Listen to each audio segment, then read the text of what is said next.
Alameda, the AFRTF Sports in Washington, and today it's the NFL playoffs getting underway with the first all-wild card in the history of the National Football League. Today, the Philadelphia Eagles tackle the Atlanta Falcons, two wild card entrants at Fulton County Stadium in Atlanta, Georgia. Later today, the Houston Oilers will meet the Miami Dolphins at the Orange Bowl in Miami. Well, it rained earlier in the day down in Dixie, but the rain has now stopped in the greater Atlanta area, and it promises to stay that way at least for a couple of hours, hopefully. They've had showers off and on as heavy rains last night tapered off and became more intermittent earlier this morning. But the field was covered, and it's in good shape and should not be a factor, the rain that is, should not be a factor in today's game, although there is still a threat of some rain between kickoff time and the end of the ball game. It has now stopped at the moment. In just a second, the two will be joining the CBS Radio Network. Jack Buck will be describing this game, and the old Baltimore quarterback himself, John Unitas, one of the greatest, considered by many the greatest quarterback ever to play in this NFL game, is going to be handling the color assignment on the radio side for the CBS Network. It's, as you can expect it to be an expensive battle, as both these teams have come up with superb defenses in 1978 to make the playoffs. Now let's get out to Jack Buck at Fulton County Stadium. I must say, John Unitas, that gentleman sang better than you did at the piano bar last night. He probably had a lot better time than we did, too. Both teams are on the field. We'll soon have the opening kickoff. Well, here's how the playoffs are now shaping up. As we said today, Philadelphia and Atlanta. Then later today, Houston meets Miami at the Orange Bowl down in Florida, where the temperature yesterday reached 85 degrees and expected to be pretty much that today, somewhere in the upper 70s, low 80s. It's not really Christmas weather, but beautiful weather for South Florida. On Saturday, December 30th, the alignment will shape up this way. Miami or Denver, depending on the outcome of the game later today between Houston and Miami. Miami or Denver will play at Pittsburgh. That's on Saturday, the 30th of December. Minnesota or Atlanta will play the Dallas Cowboys in Dallas, Texas, actually at Irving, Texas, at Texas Stadium later in the day. On Sunday, December 31st, Houston or Denver at New England. And also on Sunday, December 31st, the Philadelphia Eagles or the Minnesota Vikings will play the Rams in Los Angeles. And, of course, all those matchups depend on what happens in the two games today. Referee Fred Silva is about to conduct the coin toss. We'll see if we'll come up on the referee's microphone. This is heads. The visiting team, they will call the toss. Who's going? Please. Thank you. In the air, please. Heads is called. Tails. There's very little wind advantage or disadvantage here. It's going cross field for the most part, what little there is. So Atlanta will get the ball to start the game. We're giving you the Eagles starting lineup. The Falcons on defense play a four-man front with Jeff Yates, Jim Daly, Mike Lewis, and Jeff Murrow. Fulton Kuykendall, Robert Pennywell, and Greg Fazzina are the linebackers. Roland Lawrence, Rick Myers are the cornerbacks, with Frank Reed, Tom Clydemore, the safety men on offense. Wallace Francis and Billy Reichman, the wide receivers. Mike Shannon, left tackle. Dave Scott, left guard. Jeff Van Note, the center. R.C. Field on the right guard. Phil McKinley, the right tackle. They have Steve Bartkowski, Bubba Bean, Haskell stand back in their backfield, and the Falcons will receive to start the game. Now, Philadelphia has lost Nick Mickemeyer with a rib injury, and Mike Michelle, who is their punter, is also their place kicker, and they are a little testy about their field goal kicking game here today, John. They're a little shaky. Dick DeLeo mentioned yesterday in the press conference that they really haven't been down close to the goal line to let Michelle try any kind of field goals. They certainly do miss Mickemeyer. And according to that rule, of course, he cannot come back to play. He's ready to play for what we understand, but just like Keith Presley, he's not going to be able to come in and perform for the Philadelphia Eagles. And Jack Wolf out ready for this kickoff and get this ball game started. Dennis Pearson ran one back 100 yards against St. Louis a week ago. This one goes short down the middle. And it's taken by one of the wide men at the 8-yard line. And that's George Franklin. He's across the 20, 25. Did not get to the 30-yard line. Atlanta will go from there. As the ball was returned by George Franklin, who started the season with St. Louis. A 21-yard return. The Falcons have the ball at their own 28. Well, we think we will see the Falcons come out and stay with their conservative style of play. I have seen Bartkowski play a few times this year, and he does occasionally come out and open the ball game up with a pass. We'll just have to wait and see. Bubba Bean and Haskell Stanback are in the backfield. Stanback comes on a wing. Bubba Bean is hit in the backfield. Tackle for a loss on the play.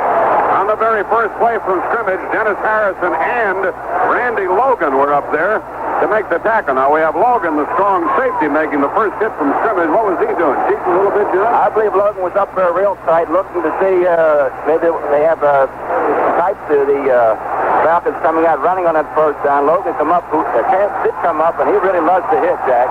You'll see him up there probably all afternoon on that first down situation. Second down and 11. Haskell Stanback and Bubba Bean in the backfield. Stanback over the right side. Goes across the 30 to the 30-yard line. Running about third and 3 as he carried for 6 with a good burst. And Bill Berge, the linebacker, got to him. He followed Jeff Van Note, R.C. Seelman, and Phil McKinley, who was filling in for Warren Bryant on the right side. And they got off the ball very well. Bill Berge, one of the outstanding middle linebackers in the game, coming from Cincinnati in a big trade a few years back, has been the second leading tackler on this Philadelphia Eagles team all year long. A great leader and a fine man to have back there in the middle. Third and 3. And the tailback gets the ball and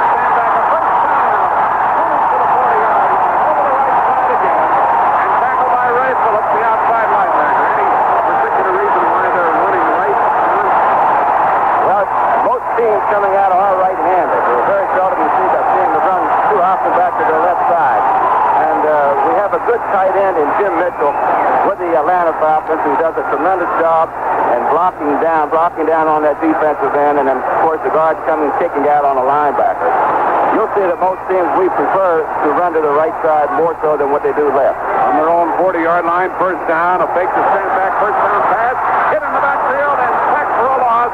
It's Steve Bartkowski. He was sacked 39 times this year. The pressure was big that time, and the Eagles got in there with Dennis Harrison breaking it down for the most part, and then the tackle in the backfield at the 30-yard line at a loss of 10, second and 20. Well, there was good pressure by the Eagles that time, and you'll see that Bartkowski is a different type quarterback than what Jaworski is he will stand back there and take his punishment. He's really not that quick of foot. He will run occasionally. Basically, you always going to know where to find him, and that's 7-yard seat back in that backfield. Carl Hairston made the tackle. Here's the draw play. Bubba Bean tackled at the 30. No gain. It'll be third down and 20. And it was a good arm tackle that time. Made by Hairston again, along with Reggie Wilkes, the rookie linebacker out of Georgia Tech. He's probably playing in front of a lot of the home folks down here. Third down and 19, we'll call it, as the draw play failed to work.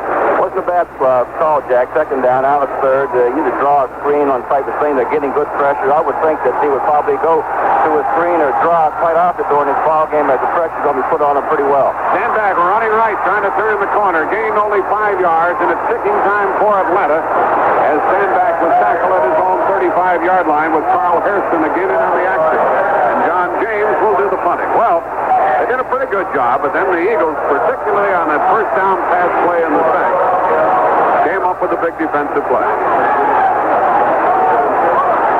James is a strong putter for the Falcons. He's been a real treat to have because he can really put the foot into it. He usually hangs it up there pretty well, so it's very seldom gets too much of a run back. Here's John Shara on a dandy punt, taking it on the 23-yard line, back to the 30, at the 34, fumble, Eagles have it, Eagles got it back after Shara fumbled the ball bounced laterally across the field, a 42-yard punt by John James, and they got trouble at that time. Well, they had good hang time on that ball as the Falcons were able to get down underneath it, and Shara took a chance on not fair catching it and bringing it up the field. The first good break right there was a fumble, but the Eagles were able to capitalize and get the ball back. Louis Giamona fell on the ball and got it back. So we have 11-12 remaining in the first quarter. No score. Let's take time out. During the regular season, the Philadelphia Eagles, who came on real strong the second half of the season, wound up with a regular campaign record of 9 wins and 7 losses. And this is the first time in many, many years that the Eagles have been in postseason competition. I think you have to go back to 1960 when they last won the NFL championship. and were led by Norm Van Brocklin to the title that year. The other team in today's first game, Atlanta, also finished with an identical record of 9-7. And this is a rather interesting ball game because Atlanta's ex-coach, who was fired last year, Marion Campbell, immediately was picked up by Philadelphia coach Dick Vermeil and named as his top defensive coach. And since Marion Campbell was fired at Atlanta and took over at Philadelphia, there has been a remarkable change in the Philadelphia defensive alignment and a vast improvement. And most of the credit by the players and the other coaches has gone to Marion Campbell. First down, Eagles at their own 34-yard line with Hogan and Montgomery in the I formation. Jaworski at quarterback. Tight end on the right side, two tight end formations. Here's the toss to the tailback, Montgomery. Trying to get outside. Gets away from one tackle.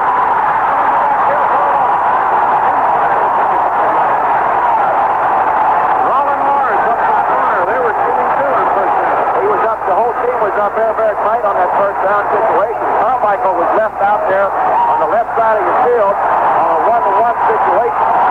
And, of course, they really were not able to capitalize on the situation. We have a flag on the play, however. We'll wait and see what the referee has to say. Holding declined, John. Holding penalty against the Philadelphia Eagles declined because of the loss on the play. A good play is tackled by Roland Lawrence, a steady performer for the Atlanta Falcons. Well, there was a big loss. 12 yards on the play. Second down and 22. And the Eagles are back at their 22. Jaworski with split backs now. Two tight ends. Smith and Carmichael, the wide receivers. Jaworski throws outside. Carmichael made a shoe top grab and short gain on the play out to the 28-yard line. Harold Carmichael curled in front of Roland Lawrence.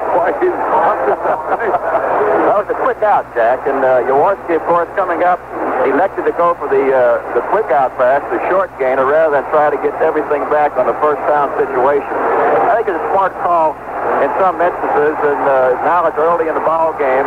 He's just going to try to probe a little bit here and see what Atlanta's going to do for him.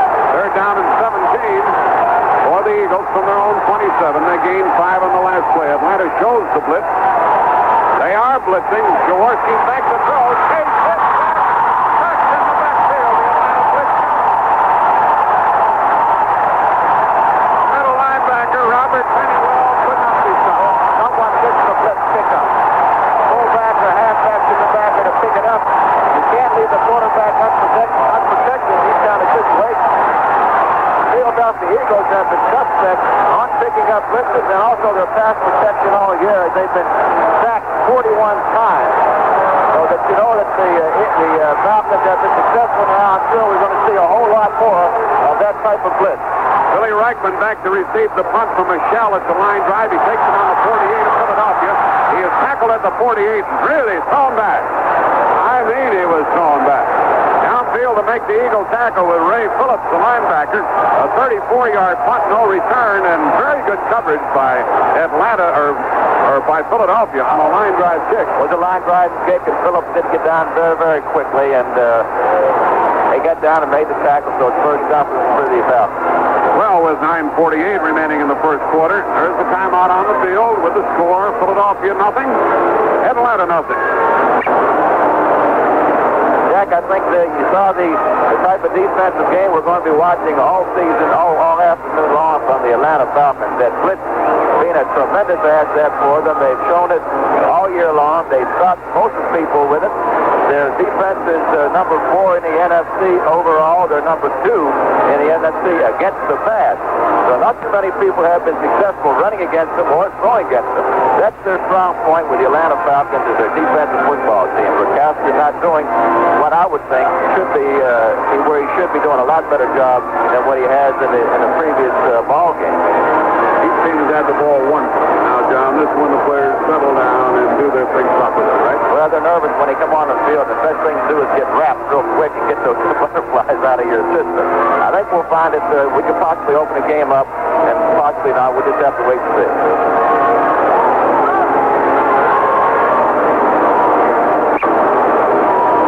Unitas and Jack Buck with you from Atlanta, despite a morning-long rain here in the Georgia City. The big crowd has shown up, and very few no-shows here this afternoon.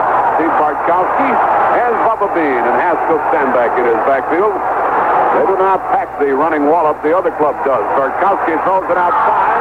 It's caught right at the 45-yard line of Philadelphia.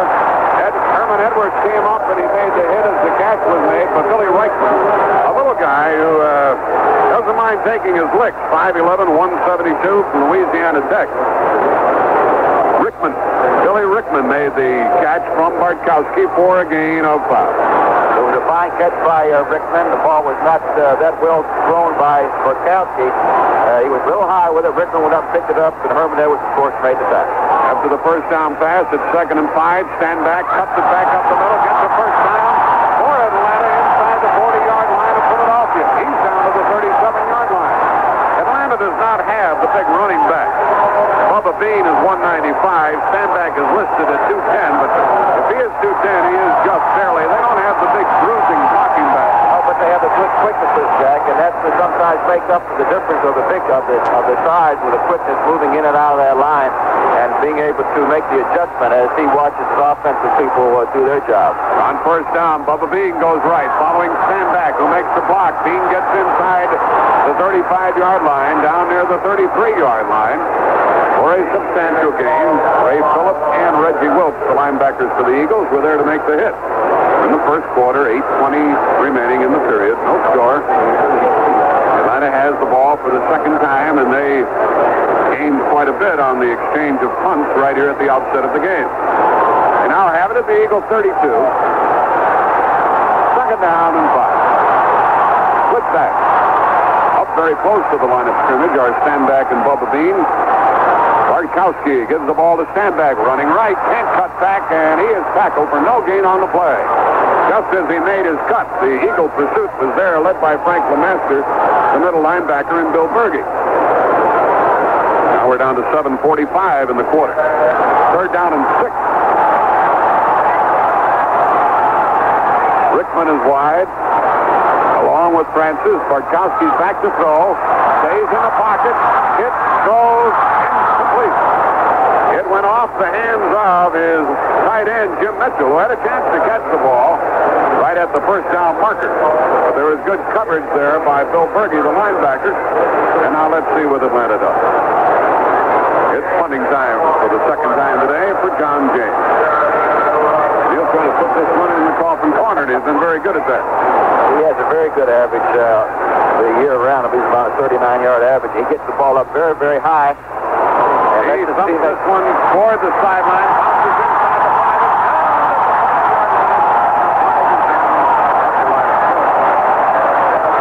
James saw the ball bounce inside the 5, bounced straight up, and then it was down by the Falcons, and now we'll check the flag with the referee, Fred Silver. Ineligible man downfield for Atlanta. Well, they got a good break. The Eagles did that time by having a man downfield too soon, so they will have to kick the ball over and have another chance at a run back, which I think is a fine break for the Eagles. So far, they've had both of them on a recovery for fumble and gets on this penalty right here. One of the people listening realized that with the preseason games, including the Hall of Fame game in Canton, Ohio, this is the 22nd football game of the year for the Eagles. That's neutral games, isn't it? It's an awful lot of games, Jack, especially when you play on that artificial turf up in Philadelphia. That stuff is really, really tough on you. It's hard falling on as you get a different type of injuries, a lot of sprains of the toes and the ankles. It's a long, long season. I'm sure they're happy to be here, however. You're not a turf man, huh? No, I'm not. John James punting. He'll kick it away from about midfield. John Shira is back waiting for it. It's kicked high by James down near the goal line, and this time it bounces on the goal line, goes into the end zone, and it'll be a touchback. So Philadelphia will get the ball for the second time after the James punt. We have 6:58 left in the first quarter. There is no score. Not much to choose from between these two teams, John. Would you expect the winner to go very far in the ensuing playoff game?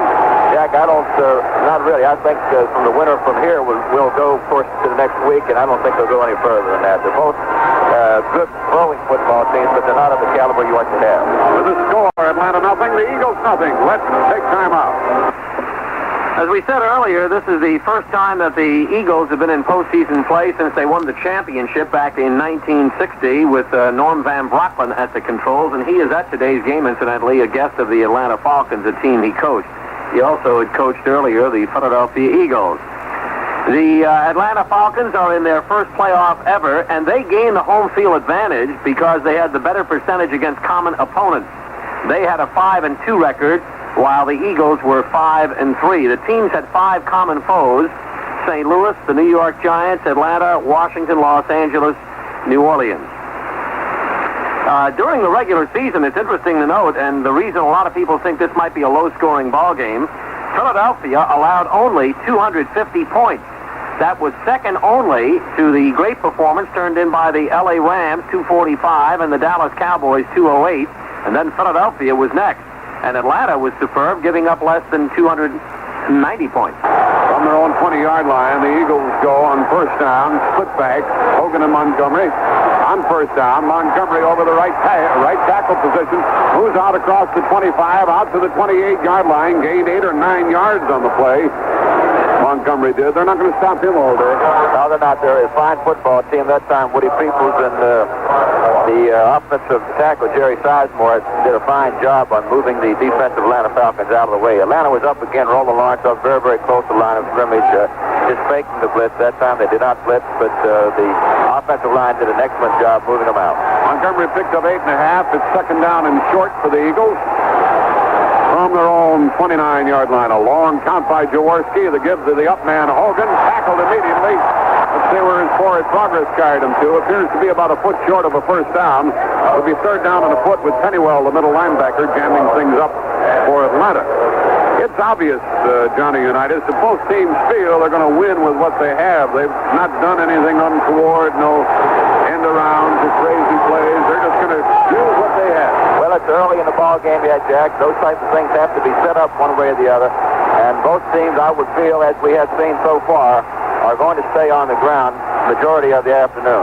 Third down and a foot for the Eagles from their own 29. And a first down for Hogan over the left side. He gained 4 yards diving through the hole created by Stan Walters, Wade Key in the center. Guy Morris and Tom Pridemore, the safety man, was the tackler for the Falcons. That's the first down for the Philadelphia Eagles this afternoon. Hogan and Montgomery, 2 good running backs in that offensive backfield for the Eagles. They complement one another. Hogan a little bit better blocker than what Montgomery is, and I think Montgomery a lot better runner than what Hogan is, although they do an adequate job all the time that they're in there. From their own 34, Jaworski on first down with the 2 tight ends. Look, pops it outside, and it is caught by the tight end outside the 40-yard line as Richard Osborne hauled it in. And we mentioned before the game started that the tight end against this Atlanta Falcon defense can do some business if he can catch the ball. They can, it's a good weapon being used by Jaworski, or Coach Dick Vermeil, who's calling the plays. The quick tight passes, not having Jaworski stand back there too long and have to wait for that blitz. The Atlanta Falcons have a good rushing defensive line too, even when they don't blitz. So Jaworski must get the ball out quickly. They stay with the 2 tight ends, Bill Larson and Richard Osborne. Osborne gained 8, second and 2 for the Eagles. And the toss is to Montgomery. Went deep, slipped, and was covered in the backfield. Well, his feet went out from under him on this wet turf, and it's going to be third and long as a result. I was surprised to start with, Johnny, that Philadelphia went as deep with the play on short yardage as they did.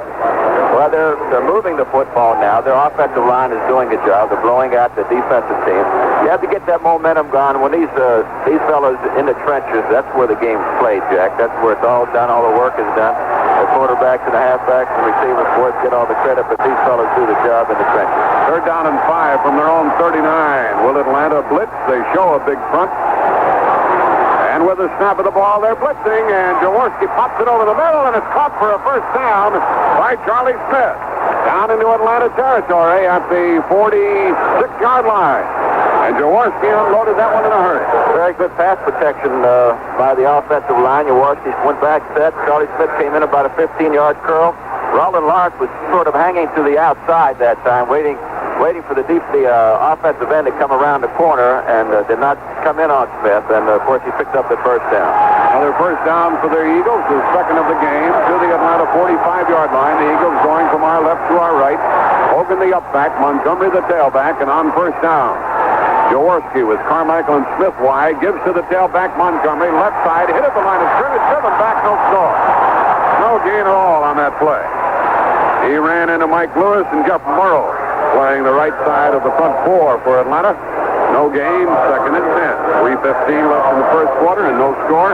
Montgomery has run the ball 4 times and he is minus 7 yards. Well, that's a good defensive line by the Atlanta Falcons. Also the linebackers. You know, the blitz is not only effective against the pass, but he's more so against that run because the offensive men are not able to get out and get hold of those linebackers before they're able to get in and stop the play. Second down and 10 for the Eagles. Carmichael left, Smith right. 2 tight ends, Jaworski back to throw, 4-man rush, passes to the outside and through the hands of Montgomery incomplete. Montgomery was being covered by the linebacker Pennywell. Would have only been a short gain on the throw, but Montgomery had to go right through his hands. The ball was thrown well by Jaworski. It was a lack of concentration, of course, on the receiver out there. We probably would have picked up 5 or 6 yards, Jack, which would give you a little different call now on a 3rd and 10 situation. Second, you get 3rd and 6, then it's your pass run type situation, and it puts a little more pressure on the defense to try to come up with the right call. Charlie Smith is to the right. Harold Carmichael, all 6-8 of them, is split to the left. And on 3rd and 10, Atlanta shows the blitz again. Jaworski with a long count. The blitz is on. It's picked up well. The pass is thrown deep to Charlie Smith at the 5, and he can't hang on. Incomplete inside the 5-yard line. He was covered by Tom Clydemore, but not covered too well. Well, he had a step on Clydemore. The ball was thrown rather poorly, I would say, by Jaworski. It was on his outside shoulder. The ball should have been a little longer and inside on his inside shoulder for him to be able to make the catch. So Philadelphia went for the big one and didn't get it. Mike Michelle will punt, kick it away from about his own 45. And it is Rickman back waiting for it inside his 15-yard line. Billy Rickman of Atlanta. Atlanta's blocked 5 punts this season. Not a very big rush. Line drive kick again by Michelle away from Rickman, and he takes it on the 12-yard line, and he is tackled, smothered at the 13 or 14. Now the ball comes loose. The ball comes loose, and it belongs to Philadelphia. Rickman fumbled the ball, and Philadelphia has it at the 13 or 14-yard line of Atlanta. It was Dennis Frank downfield for the Eagles as Rickman had the ball shaken loose. Diving in to get it was Louis Giamona, I believe. I believe, Jack, that's the second fumble that he's recovered. He recovered the first one by the Eagles. Right. On a punt return, and, of course, came up with this big recovery down here on the Atlanta Falcon 13-yard line. So it'll be 1st and 10 for Jaworski. Let's see if he doesn't come out and just try to hit that touchdown right away with a throw. 2:25 left in this scoreless first quarter. And now a timeout is called by Atlanta. Atlanta has called timeout. Don't know the particular reason for this, except that they didn't want to get stung here without having their defense together after recovery or fumbling that punt. Rickman fumbled it. Giamona recovered it. There's a pause in the action, and let us take timeout. We mentioned earlier that Atlanta had allowed 290 points. Now, that may seem a little high, but keep in mind that in their final game last week, a game that really didn't mean too much to them because they had already clinched a playoff spot with the Redskins having lost a day earlier, Atlanta surrendered 42 points to the St. Louis Cardinals, so that ballooned the figure up. As a matter of fact, one of the remarkable things about a lot of the teams that are in the playoffs, because of their good defense, particularly the second half of the season, is that the teams that got in, not all of them, but some of them, particularly the wild cards, Atlanta allowed more points than it scored. Atlanta scored 240, allowed 290, yet they're in the playoffs. The Philadelphia Eagles were pretty close to a 500 mark. They allowed 250 and scored only 20 more, 270. Houston scored 298 during the regular season and allowed 283. So you can see a lot of the teams that made it as wild cards had a very low margin as far as points allowed and points scored. The 2 teams that had the best points against average were Denver and Pittsburgh, both under 200. Let's pause briefly for station identification. This is the American Forces Radio and Television Service.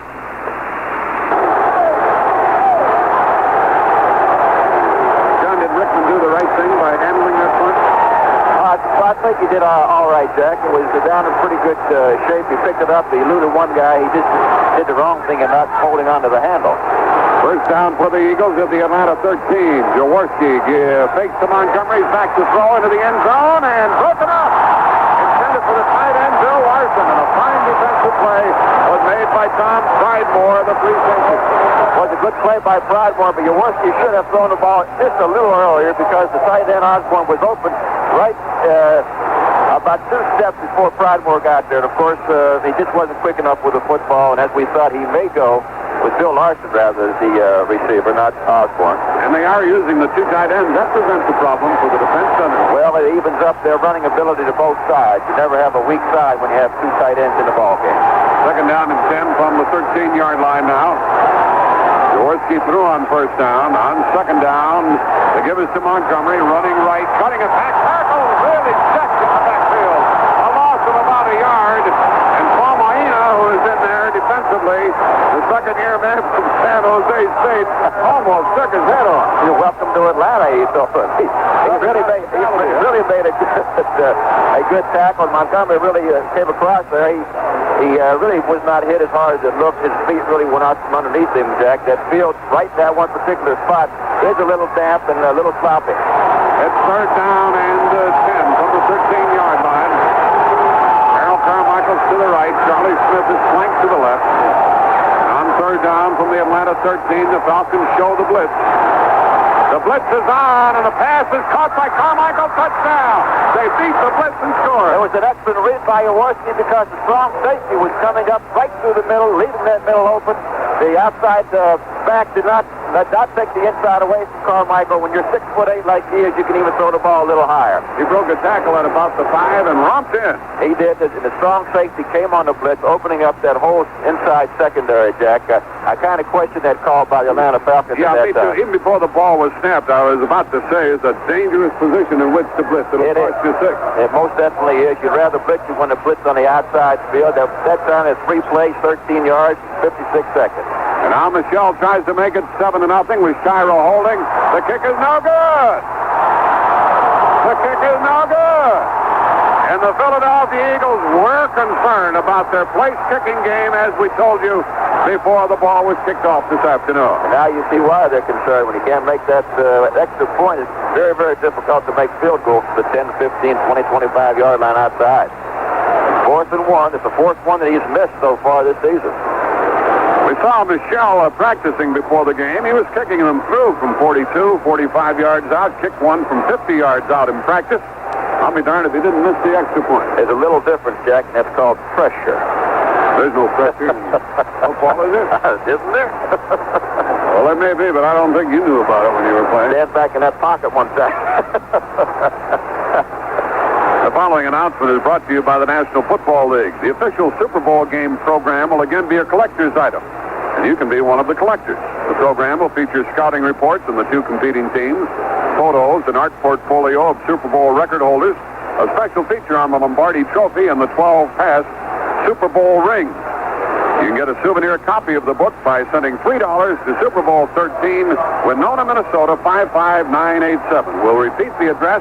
Here's the kick coming to Dennis Pearson. He's across the 20, 25, 30-yard line, and Atlanta has good position after the 21-yard return by Dennis Pearson, who averaged more than 26 yards per kick return during the year. Cleveland Franklin was the Philadelphia Eagle tackler. And let me give you the address again to get that Super Bowl game program. You send $3 to Super Bowl 13, Winona, Minnesota, 55987. That covers the purchase of the book. Postage and handling allows 6 weeks for delivery. And don't forget, you can listen to the Super Bowl here on CBS Radio on January 21st. It is raining again. The give is to Haskell. Stand back. He cuts it back, moves across the 35-yard line, and moves out to the 38. He gained almost 8 yards on the play. Stand back started right, made a good cut. He made an excellent cut because the Philadelphia Eagles are really moving in the direction of the play. You fall into the guards, and if Atlanta has been doing anything this afternoon, they've been typing themselves as to running to their right the majority of the time, and you're going to get a lot of cutbacks whenever you get the pursuit going that quickly toward the play of the play. Second down and 3. Stanback again. Bubba Bean couldn't get his block, and Stanback is tackled near the 40 and appears to be, well, looks like he's got a first down. Maybe by just an inch or so. What does your eyesight say? My eyesight is 20/20, but I can't see the field. Yeah, we're pretty far away and on a low level, but they're going to measure, and I would guess that he just barely made a first down on the second down carry. We have only 36 seconds remaining in the first quarter. The Eagles are leading 6-0, and it is shy by an inch. Shy by an inch of a first down. You won't commit yourself, will you? No, not unless I know it to be right. This is a good situation, Jack. You've got the second down or third down in an inch, I guess it is. You can, if you wanted to take the gamble, come up with a play-action type pass and then go for the 6. And then on fourth down, come back and go for that first down. That is if you were the gambling type coach. In your position. The Eagles are playing Harrison, Johnson, and Hairston up front. And now they go into a 6-man front. Figuring that Atlanta's going to stay on the ground. They do with Bubba Bean. He hurdles for a first down. Moved across the 40-yard line. Then he was driven back. He was driven back by Bill Berge, by Eric Johnson, the safety man. And another tackler in on the play was Reggie Wilkes, the linebacker. First down, Atlanta. At their own 41-yard line. And that play is going to mark the end of the first quarter. Atlanta is huddling up. But the clock is running down with 5 seconds remaining. Raining here in Atlanta. And that field won't take much rain. It doesn't. It's a grass field. And these players are going to have to contend with some unusual playing conditions. That's the end of the first quarter with a score. Philadelphia 6, Atlanta nothing. Let's review the standings as how the teams finished. In the National Football Conference this year, Dallas was the Eastern Division champion. They had the, along with Los Angeles, the best records in the NFC. Dallas, the Eastern champion, at 12-4. Philadelphia at 9-7. Washington, after going 6-0, lost 8 of their next 10, didn't make the playoffs, and finished a disappointing 8-8. And St. Louis and the New York Giants at 6-10.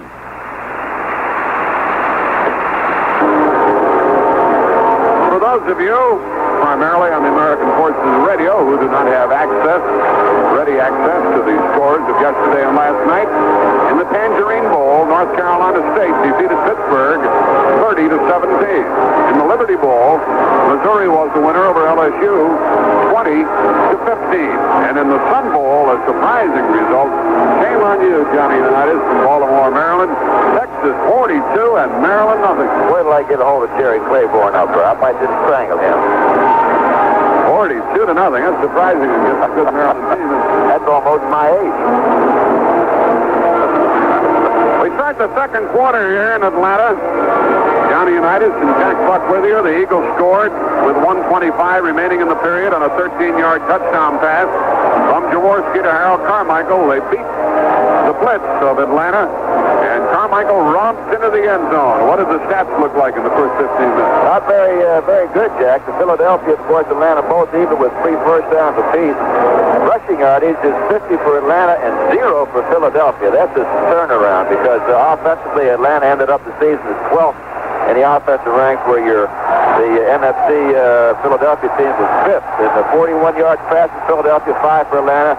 Total yards 41 to Philadelphia, 55 Atlanta. From their own 41-yard line, Bartkowski back to throw on first down. He gets it to the sideline, and it is caught by the wide receiver Wallace Francis, who caught 45 during the regular season. And he is very close to a first down. They might even have to measure. The sideline markers are always on the other side of the field, aren't they? They are, and it's difficult to see. Bobby Howard that time was really playing off Francis. He's concerned about his speed plus his footing down there.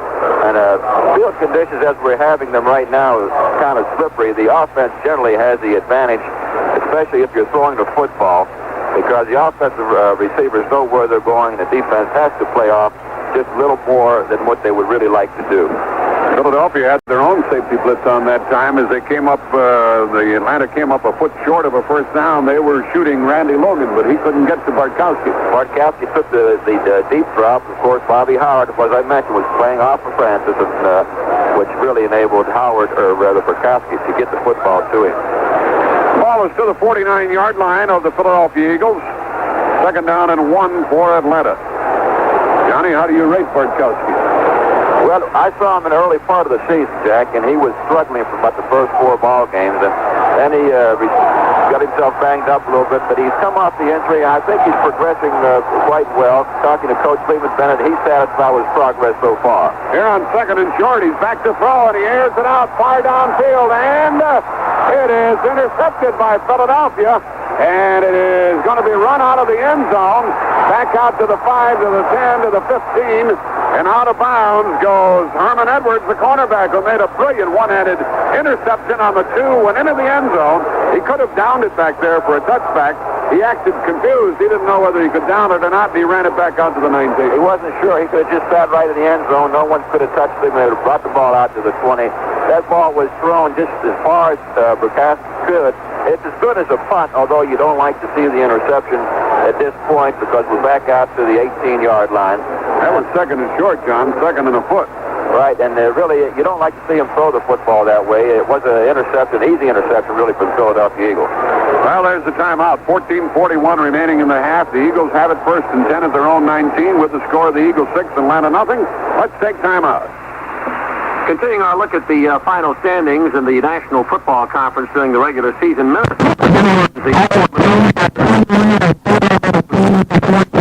team in NFL history. They won 8, lost 7, and tied 1. That tie was Green Bay, the team they beat out for the divisional title. Actually, they finished in a tie. Minnesota and Green Bay were both 8, 7, and 1, but Minnesota had won an earlier game, and the second contest between the two finished in a tie, so Minnesota in head-to-head competition got the edge.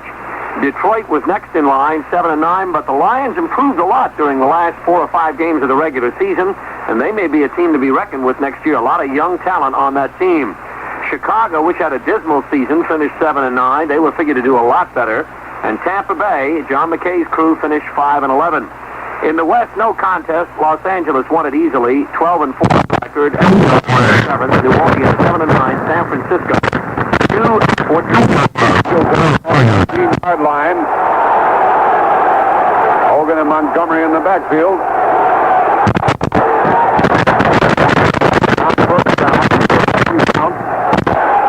And the give is to Montgomery, running right. Hit in the right at the line of scrimmage and driven back. On the play where the ball was intercepted by Herman Edwards, and by the way, he had 7 interceptions during the regular season. Johnny Unitas didn't like the call, and it's not a second guess. It's not just because it didn't work that you don't like it, John. No, I think the reason I don't like it, Jack, is it was second and about a foot or a yard to go. If you're going to go for the long pass and that kind of a situation, you really have to have something to try to fool people. A play-action type pass and then go off the play-action for the long pass, I can understand that. But just a straight drop back and then say, I'm going to throw it up there, whoever gets it can get it, I think was a poor call. No gain on the last play by Montgomery. He's been stymied. It's second down and 10 Eagles. And Jaworski back to throw. A quick out, and it is caught by Charlie Smith. Out to the 26-yard line, making it third down and about 3, confronted the Eagles. With 13:51 remaining in the half, and the clock stopped. Roland Lawrence was the tackler. Lawrence has intercepted 6 this year. On the other corner, Rick Pius has picked off a couple. And Atlanta, for the year, has had only 12 interceptions. That's not very many in a 16-game schedule. Not really good with that type of defense they have. You notice what type of passes that Jaworski is throwing are the quick outs, the quick passes that he can get off rather than sitting back in that pocket because of the defensive play by the Falcons. On their own 26, 3rd and 3, Philadelphia. And Jaworski gives to Hogan. Tackled, no gain on the play. Driven back by the swarming Atlanta defense. The Eagles will have to punt on 3rd and 3. They try to run it to the short side. They continue to use the 2 tight ends, so it's not weak side, strong side. The of the 58th defensive end was helped out by Greg Brazina, a very active linebacker. One of the better linebackers in the game today. He's very, very active. He's good drop, pass drop, getting back into the secondary. And he's also very, very tough on the run, as we just noticed. Atlanta has blocked 5 punts. Michelle will kick it away. He gets it away, and it's not a very good kick. It is taken on the 46-yard line by Billy Rickman, and Atlanta really wasn't burned too much by the interception earlier in the end zone. That was a 29-yard punt and no return. 13:09 remaining in the first half. There's a timeout on the field with the score, the Eagles 6 and Atlanta nothing. Jack, the big play so far, of course, has been the blitz by the Atlanta Falcons, where they sent the safety, Carmichael, being able to come in front of the defender and picked up the quick throw by Jaworski, which put them ahead 6-0. Of course, then we were concerned about the Eagles kicking ball game, and you see why when he missed that extra point. It's been a predominantly ground control, conservative type football game so far. I think that possibly Philadelphia's ahead now. They may even try to go on the ground a little more often than what they would do usually. The Atlanta Falcons, with Murkowski, has the ability to throw the football, but they're going to have to get some kind of semblance of attack against a strong Philadelphia defensive football team. Philadelphia gets very, very difficult whenever they have the lead and they can play their type of football, which is hard-nosed type of football. They want to get in and get the thing done. Surprising figure, Wilbert Montgomery has carried 6 times for minus 7 yards against this Atlanta defense. Yet the Eagles are leading 6-0 here early in the second quarter. Atlanta has the ball first down at their own 46-yard line. They send Wallace Francis and Alfred Jackson both to the left side. The tight end Jim Mitchell is on the right side. And Bartkowski hands off to Bubba Bean. Couldn't get started. Gained a yard over the right side. Berge, Wilkes, and others drive him back. Some extracurricular activity breaks out involving Phil McKinley and a couple of the Eagles. No gain by Bubba Bean. He didn't get off the ball very well. No, he didn't. And as we mentioned, the Falcons running again strictly to their right side. They've been doing that all afternoon, and the Philadelphia Eagles were right to the task to stop them. They have not picked up that much yardage. Their offensive football team is doing a fair job against the Eagles on the right-hand side of this line and moving them off. That time to no avail, however. Now it's a 4-man front with Ken Clark checking in for the Eagles. Second down and 9 for Atlanta from their own 47-yard line. Bartkowski back to throw. Has time from the pocket to the right sideline. Incomplete. It was covered there by Bobby Howard against Billy Rickman. Some of the fans thought there was some early contact made, but no flag was thrown. And it's third down and 9. Jim Mitchell is the tight end of Atlanta. He can be a force in the game. He's caught 32 passes this year, but it takes time for a young quarterback to make maximum use of that tight end. Well, Perkins has been around long enough to be able to do that. I don't think there are many teams in the National Football League that really throw the ball as often to their tight end as they should, because a good tight end certainly makes up at least 50% of your passing attack. On third and 9, Bartkowski rolls left, has time. He's rushed. He's hit. He's backed in the backfield. Back at the 41-yard line, and a flag goes down on the field. Carl Hairston was in there to get Bartkowski, who had plenty of time but just couldn't find anybody. He did. He had no pressure whatsoever. He rolled out to his left, but what he does when that happens, when you start rolling right or left, you really limit yourself to one side of the field. And 9 out of 10 times, if you're rolling right or left, your defense is going to rotate towards the side of the field that you're running on, really complicating things, because then you do not have as much room as you would really like to throw the football into. Fred Silva, the referee, is going to mark off some yardage against Philadelphia. Way down to the 37-yard line. Let's listen. Defense, number 68. Head slap.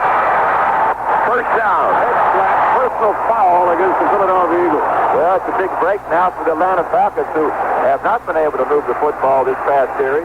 Bartkowski getting knocked down and with one incompletion. Big break for them now. It seems like the momentum may have turned a little bit here, Jet. Ball is the 38-yard line of the Eagles. And on first down, Jackson and Rickman are both to the left side. Bartkowski, a first down pass. Straight back, pops it off to Bubba Bean, the running back. He's to the 45. He is down to the 38-yard line of Philadelphia, and he picked up 4 or 5 yards on the play. And another flag is down back at the line of scrimmage. Holding against Atlanta. Well, they get a bad one. Yeah, and you don't like to see that, especially when you have 15-yard penalty. Certainly penalizes it, or 10-yard penalty rather. Certainly penalizes. Sometimes it's hard to get back. They only had a 3-man rush that time on Burkowski, and you should be able to hold those people out without holding them. They've had an awful lot of penalties this year, the Falcons have. Number 73, holding. McKinley, the offensive tackle on the right side, was holding. I guess that goes along with being one of the youngest teams in the National Football League, the number of penalties.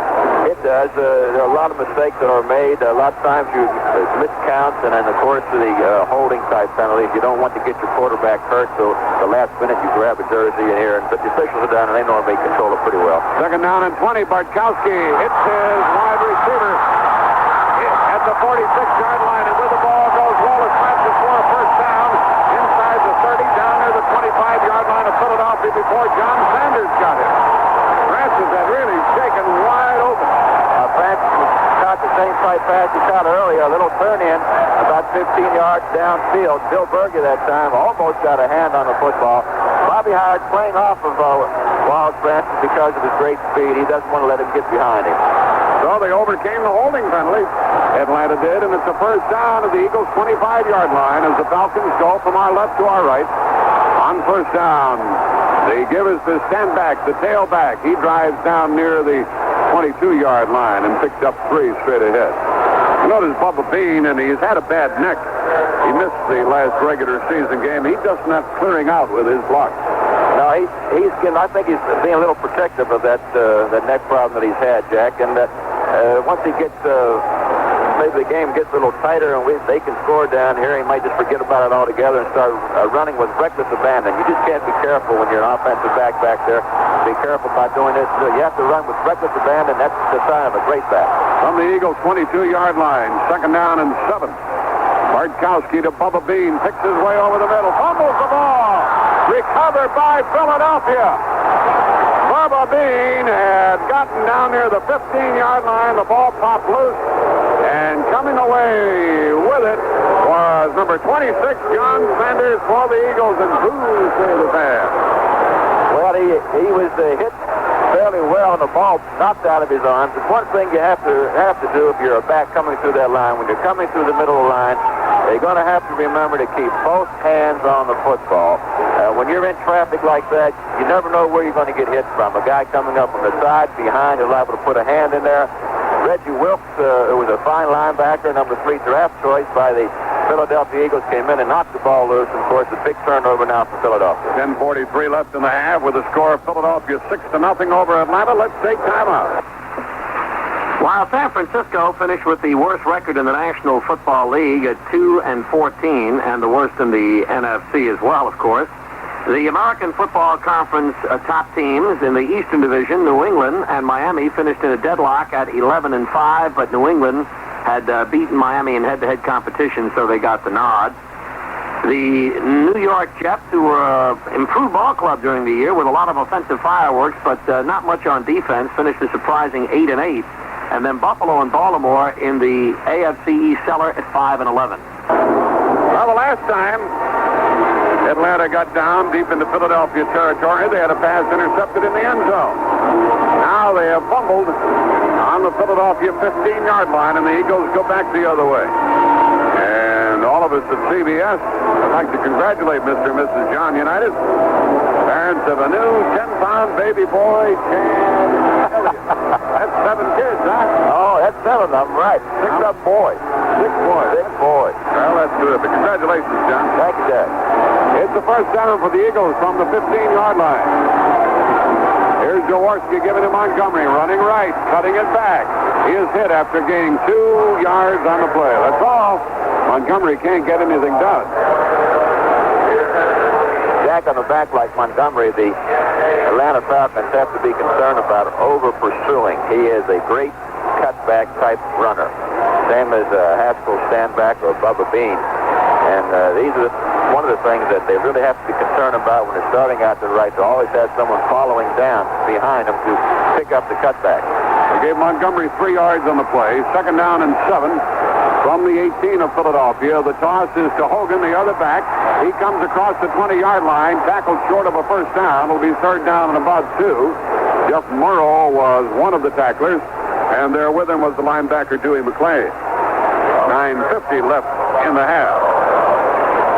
I can't get over so far that most of these teams seem to be right-handed on just about everything they have been doing, even throwing the football. Montgomery has run, and Hogan both have run predominantly to the right side, as has Haskell, Stanback, and Bubba Bean. Philadelphia hasn't been very good trying to get first downs on third down. They've made it only 2 out of 6 tries. They have third and a yard and a half from their own 23-yard line. Jaworski tosses to Hogan, cuts it back, gets a first down, moving across the 25, and he is out to the 30-yard line for a Philadelphia first down. Guy Morris, Wade Key, Woody Peoples, Jerry Sizemore, Stan Walters, and the 2 tight ends, Richard Osborne and Bill Larson doing the job.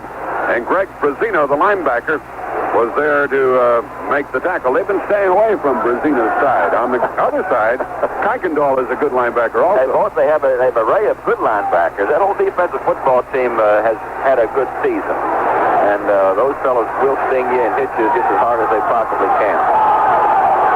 On first down now, Jaworski, who continues to use long counts, gives to Hogan, pops up the middle, gets only a yard and a half, and he is driven back. I'm sure that Jaworski is using that time with his long counts before the snap to read that Atlanta defense and try to figure out what they're going to do. He's trying to pick up that blitz. If he can pick the blitz up at the last second and then change and play the line of scrimmage, he can come up with a very big play, possibly a touchdown, because you have single coverage back there. And the Unitas told me when they shovel into place to the sideline, he likes to get him in there early so you have a little time to adjust to the line of scrimmage. That's right. Your time should be spent on the line of scrimmage, not in the huddle. Second down and 8 from the 32 for the Eagles. Carmichael to the left. Smith, the wing back. And Montgomery started right, cuts it back to the 30-yard line, 35, 40-yard line. First down, Philadelphia on the misdirection play. Montgomery took 2 steps to the right and turned and came back the other way. Even Jaworski was trying to block for him, but he's not a very good blocker. He's a quarterback. He's not supposed to be. There's a play, as we mentioned before, that the Atlanta Falcons getting an awful lot of pursuit. Once that play starts to the right, instead of just kind of staying back and playing your position, was pursuing right down that line of scrimmage, and the Eagles taking advantage of the pursuit, started right, came back on a reverse by Montgomery, and picked up the first down. It was a fine call. Recovered the fumble on their 15, the Eagles did. They're now out to their own 43-yard line. Jaworski on first down. Throws it long. Carmichael couldn't make his move as he was being covered by Roland Lawrence. They showed a little square out. Jaworski gave an arm pump, and then Carmichael tried to turn it upfield but couldn't get away. Well, what they tried to do, they ran into the zone over there. Carmichael had a quick out call, as you mentioned, and in those type of situations, Carmichael has to read the zone and make the adjustment, and Jaworski saw the zone, and Carmichael did not read it as well. He was trying to throw it into the dead spot, into the zone, Jack, which they weren't able to do. Jaworski is 5 out of 9, 1 touchdown, 45 yards, no interceptions, second down and 10 from their own 43 for Philadelphia. Going from our right to our left, Jaworski takes the snap, straight back to throw. Brazino's after him, hits Sexton in the backfield. Greg Brazino gets the second Atlanta sack of the afternoon. Jaworski never saw him, and he beat Montgomery. Montgomery was there to pick him up and did a poor job of blocking on him. Whenever you're going to do that as an offensive back, you see the blitz, you want to come up to the line of scrimmage and meet the blitz at the line of scrimmage, not give that defensive linebacker much room to maneuver. The closer you get him to the line of scrimmage, the better off you are. That time Montgomery did get it. The ball is now back at the Philadelphia 36, and it's third down and 16. Carmichael's to the left, Charlie Smith flanked right. Atlanta showing the blitz. And they are blitzing, chasing 5 men. The pass over the middle, caught by Carmichael, tackled, no first down. And that was a third down play. Carmichael was tackled by Rick Bias. Bias did the only thing he could do. Let Carmichael catch it and then drop it. That's right. The mistake Carmichael made was not getting enough yardage for the first down, getting enough depth to get past that first down marker so that if you have to come back to the ball, you have a chance of maybe breaking a tackle, picking it up. Billy Rickman is back. He has averaged 8 yards per punt return. Michelle kicks the ball. Not too high. Rickman took it on the 23-yard line, 25-30, out to the 35-yard line, and Atlanta has the ball again, trailing 6-0, 5:52 left in the half. Vince Papale was downfield for the Eagles, a 30-yard punt. The kicking game not very good by the Eagles, and a 12-yard return. They haven't kicked the ball that well. The returns have been pretty good, Jack. I'm surprised they haven't been better, aren't you? I am, too. It's a little chilly out there. Maybe the ball is just not getting airborne quickly enough or something. I don't know. But the players and the kickers in this ballpark, which is also used by the Atlanta Braves, where the baseball really rides down here, football players tell me the ball usually carries very well in this enclosed stadium. Well, it does. And there's no wind factor out there this afternoon, so it shouldn't be that much of a problem. There's a pause in the action with the score. The Eagles 6, Atlanta nothing. Let's take time out. In the Central Division of the American Football Conference, Pittsburgh won it easily, and they had the best record in the National Football League. A fine year for the men of Chuck Noll at 14-2, and they had a great year offensively and defensively, scoring 356 points. That was second only to the Dallas Cowboys, 384. And Pittsburgh allowed the fewest points in the National Football League, only 195. Houston was next, 10-6. Then Cleveland at 8-8, and the Browns had a lot of trouble on defense this year, surrendering 356 points, and that was a key to the reason they finished at 8-8. And Cincinnati, which came on strong and won its last 3 ball games, still wound up with a poor record, 4 wins and 12 losses. But keep in mind, they had a lot of problems. Kenny Anderson was injured during the year, and the club was decimated by injuries during the first half of the season to a lot of personnel. Cincinnati at 4-12 in the Central Division cellar. Johnny Unitas is alongside as we describe the action for you on CBS from Atlanta. Falcons ball, 1st and 10, their own 35. Bartkowski 3 out of 6, 36 yards, no touchdowns, 1 interception. The wide receivers are Alfred Jackson and Billy Rickman. They're both to the right side. Mitchell, the tight end, is on the left side. The give is to Bubba Bean, trying to come up the middle, nothing doing. He ran into Dennis Harrison, who wouldn't turn him loose. And Harrison is really big. 6'8", 275, helped out by Carl Hurston. You can hardly miss him. I think that Bartkowski is going to have to start throwing the football on first down just a little more than what he has. I don't know what his percentage is on first down, but he has to loosen them up, Jack. They have not done that good a job against the Eagles so far. Bubba Bean got 2 yards, and from his own 37, Bartkowski is faced with 2nd and 8. And he's back to throw. The pressure is considerable. He swings it off to Bubba Bean. He's to the 40, makes the move to the 45. He gained good yardage on the play, and he does have a first down. They mark the ball down on the Atlanta 46. It's a first down for the Falcons, with 4:53 remaining in the first half. 6-0 Philadelphia. I would think he may want to go to a different type of attack, Jack. He's not picking up enough yards on a first down situation, so he may want to get that ball to Sandback or Bubba Bean on some screens on the first down situation, which is a real fine down to screen on. Rickman and Francis are the wide receivers. Bartkowski, a first down pass, batted down by the safety man, Randy Logan, who was looking right into his face. He tried to get it out to the sideline, trying to get it out to Wallace Francis, but Randy Logan was right on top of it. Well, we talked about the first play of the ball game, I believe, that Logan was up there as well on a safety blitz, and there he is. There you see him again right in Bartkowski's face and not able to get the football off. If you're going to blitz, you better do something when you get in there. Oh, please hit someone. Except the quarterback, right? Don't hit that. It hurts the next day. United says. 2nd down and 10.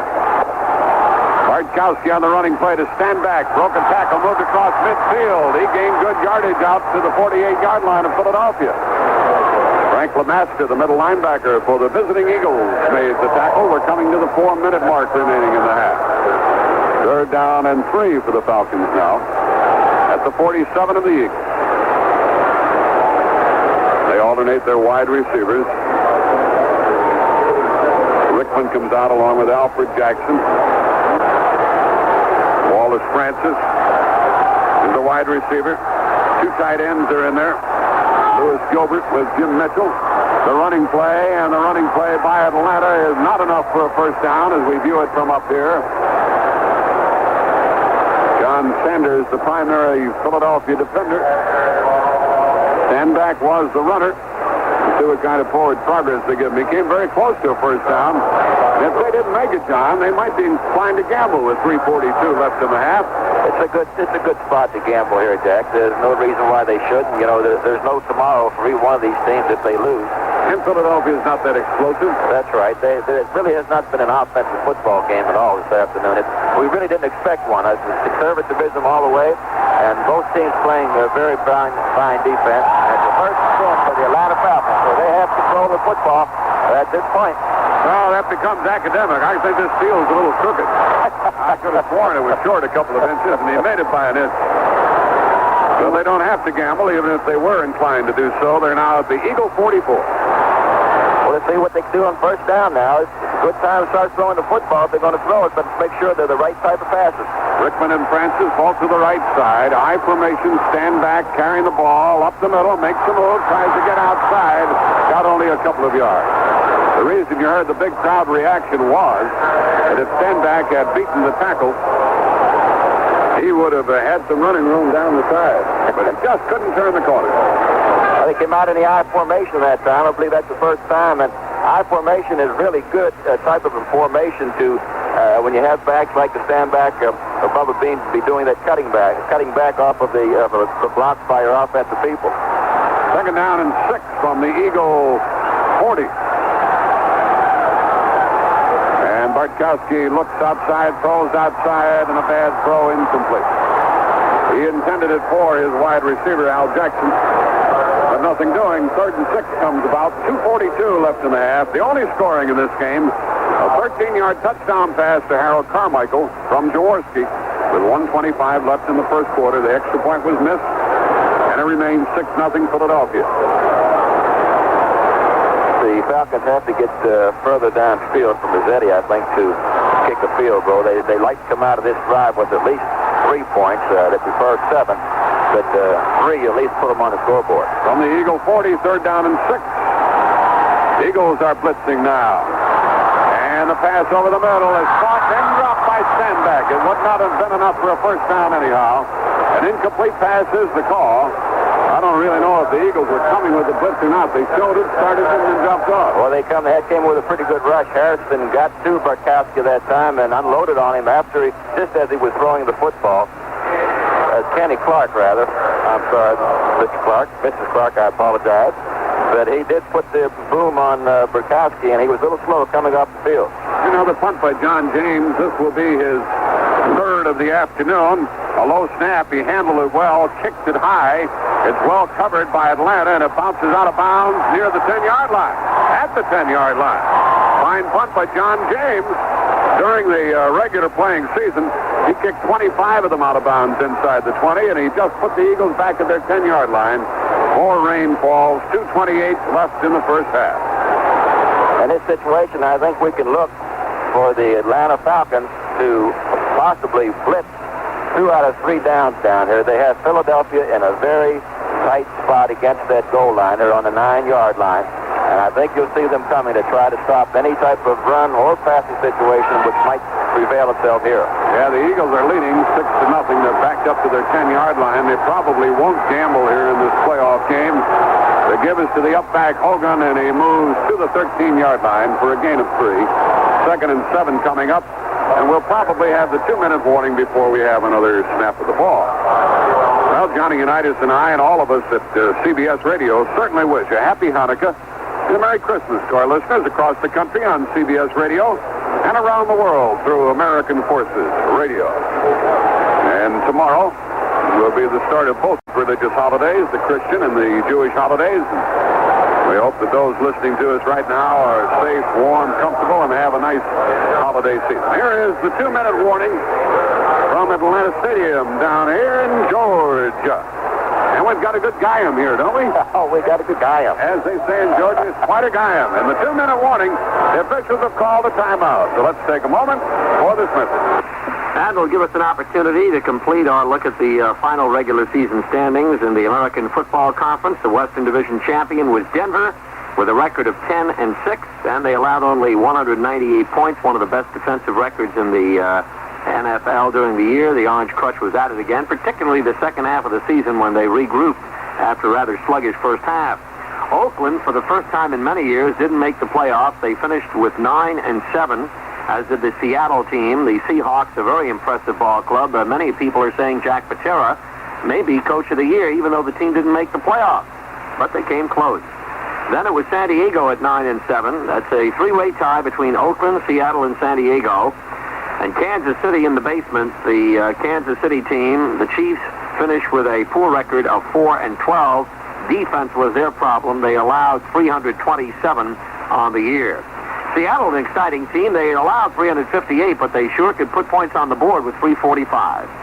We have 2 minutes left in the half. At halftime, Eddie LeBaron, the general manager of the Falcons, will be a guest here in our booth, along with George Young, a scout for the Miami Dolphins. So don't go away. Second down and 6 for the Eagles. They're at the 13-yard line. The up back is Hogan, moves to the 15-16. It'll be third down and short as the Eagles try to punch it up. Timeout called by Atlanta. They want to stop the Eagles here, get the ball, and have a little time. Now they have, that's the first. Well, that's the second timeout used by Atlanta. They have only one remaining. Earlier, Johnny Unitas said that he didn't think the winner of this game would progress any further in the playoffs. If Atlanta wins, they play at Dallas. If Philadelphia wins, they play at Los Angeles.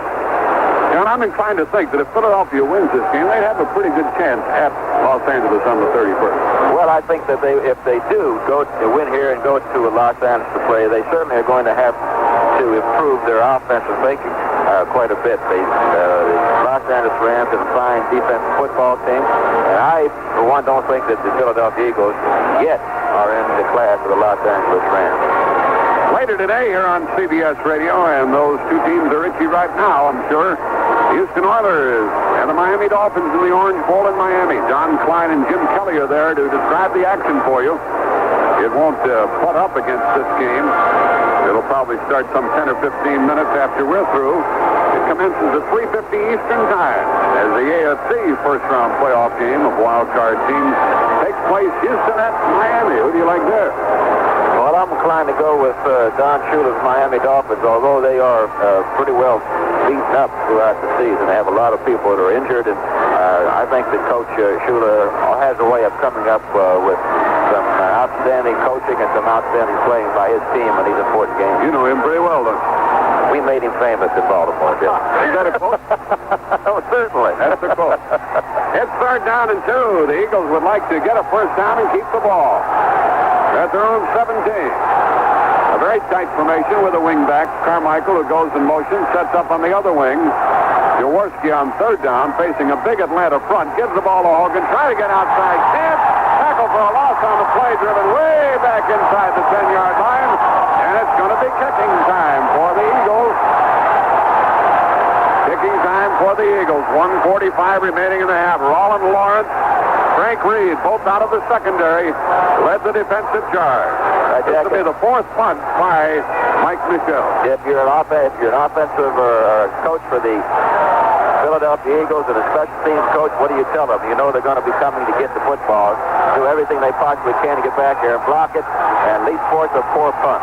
They'll be coming after this punt, too. The Falcons blocked 5 during the regular season, and the center lifted his head, and Atlanta came roaring, either offside or illegal procedure. It's going to cost somebody 5. Procedure against the Eagles. Now they're going to be back further, and Michel will get the kick away from the goal line. I kind of think the procedure was against the center with a false move. I think it was, too, and that hurts.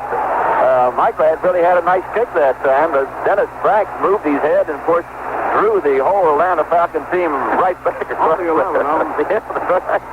Well, one back there is a safety man, but Michael really had a fine kick that time. Now the ball's marked at the 10. False start. Illegal procedure against the Eagles, and now Mike Michel is in the end zone. He needs a good snap from Dennis Frank.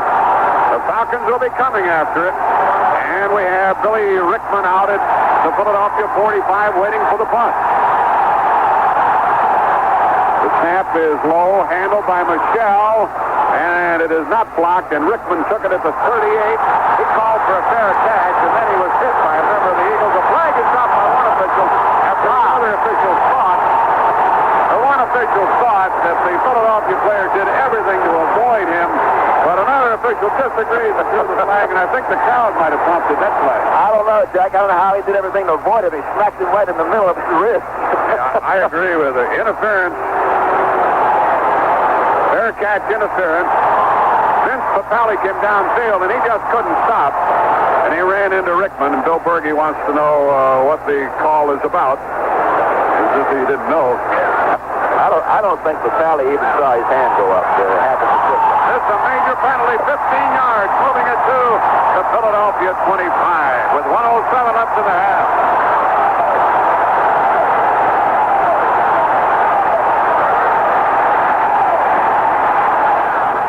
Fair catch interference called by the officials. Fred Silva marks the ball down to the 25-yard line of Philadelphia. Now, the last time they were down here, they fumbled. The time before that, Atlanta had one interception. What's going to happen now? On first down, both receivers to the left side. 3 wide receivers in the game for Atlanta. And Bartkowski rolls left, looks, runs.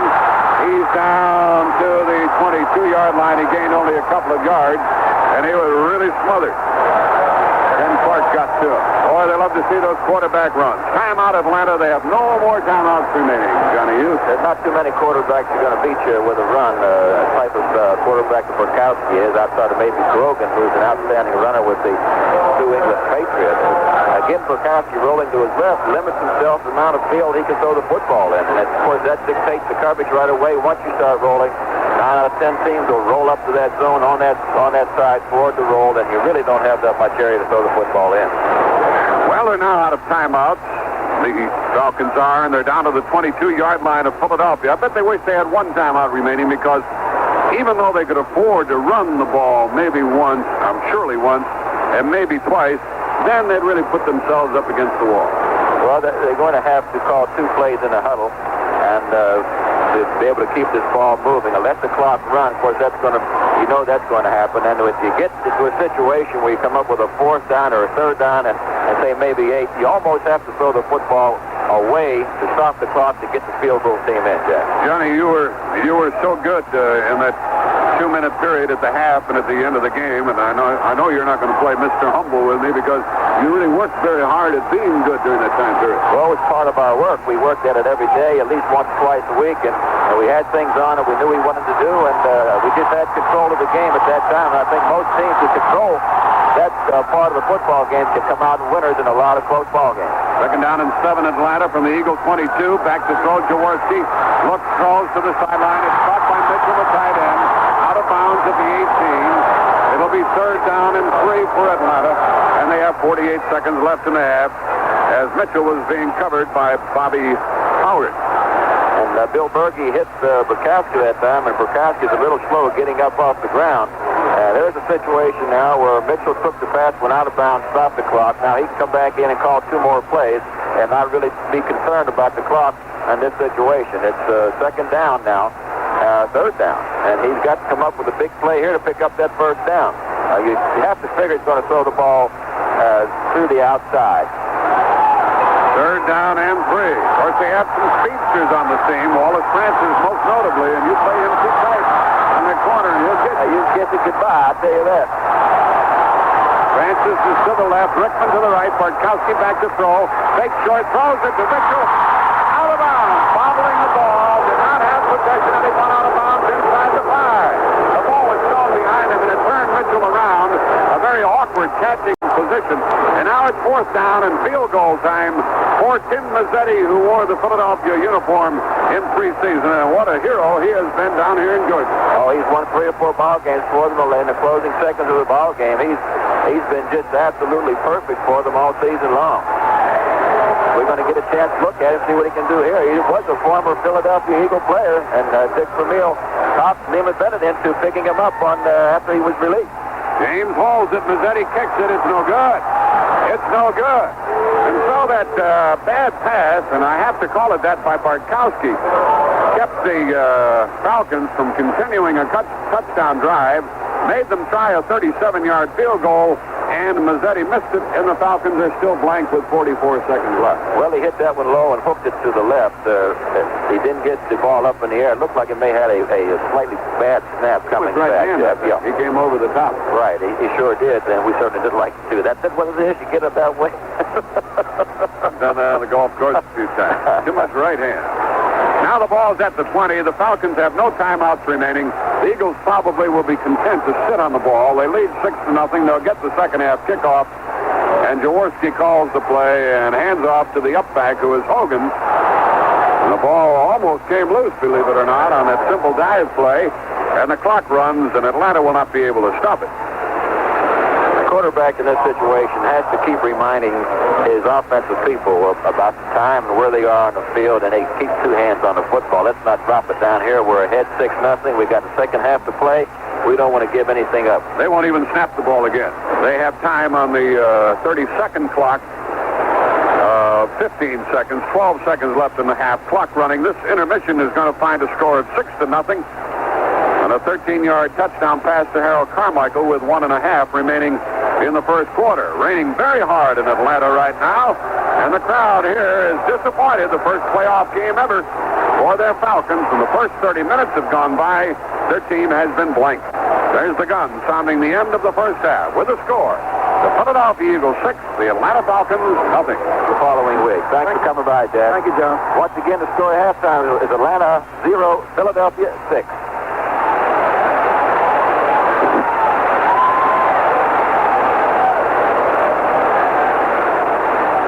Well, we're back here at halftime, and the rain is continually coming down on the field. I'm sure it's going to make for a real muddy football field and a muddy football game later this afternoon, Jack. You know, John, everybody feels that Atlanta outplayed the Eagles, although they trail 6-0 at this time. And this rain and the muddy field will help Bartkowski if he's playing that catch-up football game. It should. Well, if he's throwing the football, certainly the advantage is to the offense because of the receivers know exactly where they're going. The defense has to play off a little bit more than what they would like to do, and they're able to throw the football. If they're able to throw the football, I think you'll see Atlanta do something well. Here's the kickoff by Mazzetti. It's taken by one of the up men on the 10, 15, 20, and the Eagles come out across the 30-yard line. 30 more minutes of football remaining. Score 6-0 at the half. The Eagles leading, and right now it is raining harder than it has rained since early morning here in Atlanta. The Eagles have the ball back at their 35-yard line, and they can't sit on it here, John. No, they have to get across the goal line. It's 6-0. They can tie it with 2 field goals, and if they get touchdown, the extra point will put them ahead. The Eagles have to generate more offense than what they've shown in the first half. It is Hogan and Montgomery in the backfield. A long count to give to Montgomery. He makes a good cut and moves out to the 41-yard line. I'm sure it's been a frustrating game for Montgomery thus far.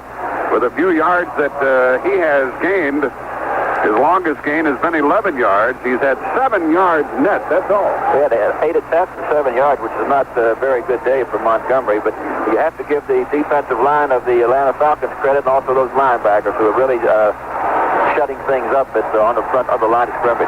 Tom Pridemore, the safety man, made the tackle at the 41 after a gain of 6 by Montgomery.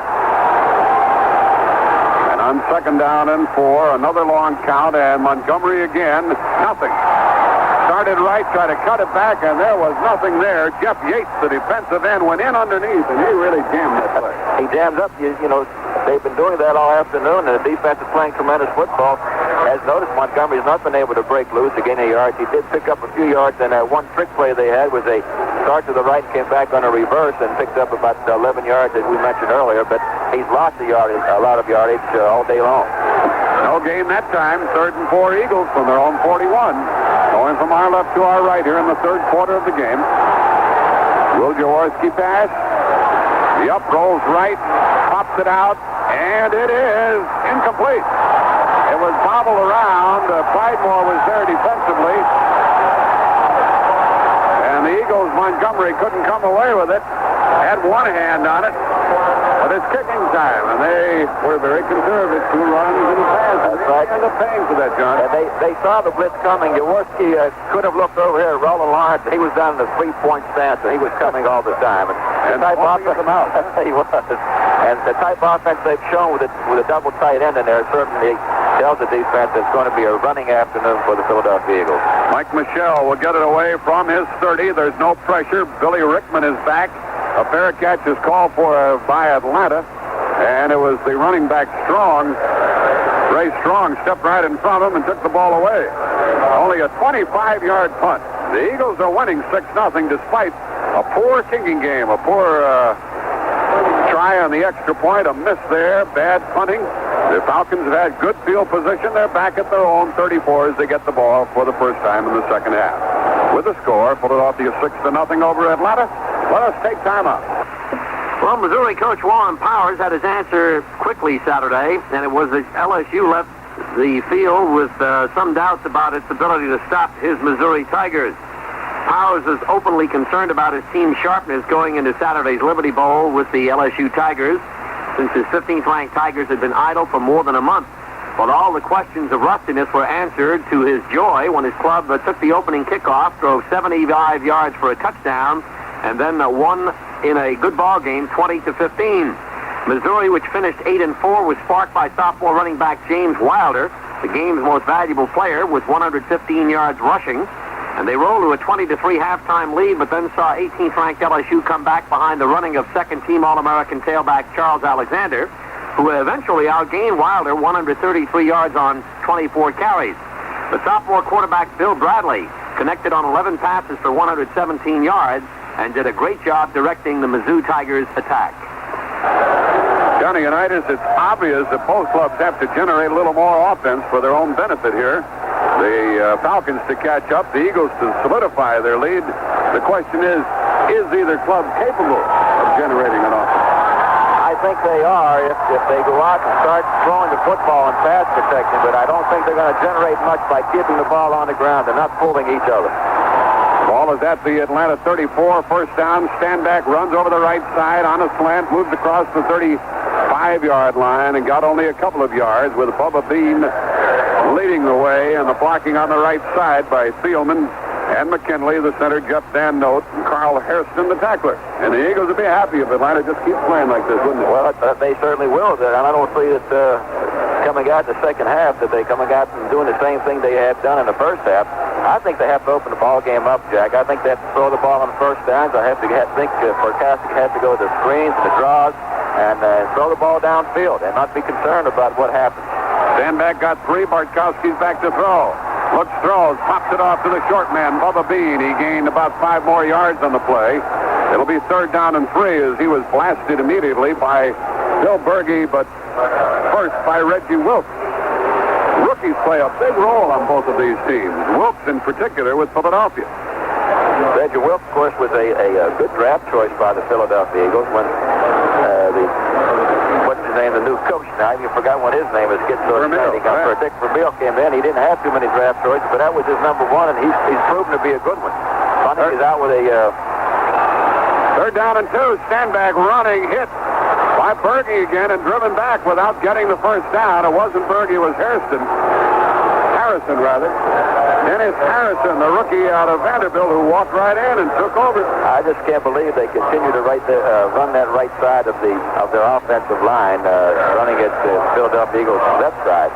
They have gained some yardage over there, but nothing real large. And I just don't agree with their type of calling the game the way they're doing it. It's very, very conservative. You have nothing to lose here outside, of course, if you don't win, you don't go next week. Here is James handling a low snap from center, getting the kick away. A poor kick, and it goes out of bounds, and the Eagles will get it at their 40-yard line. You know, a lot of people will say when you're trailing 6-0, it's too early to open up. Man, it's never too early.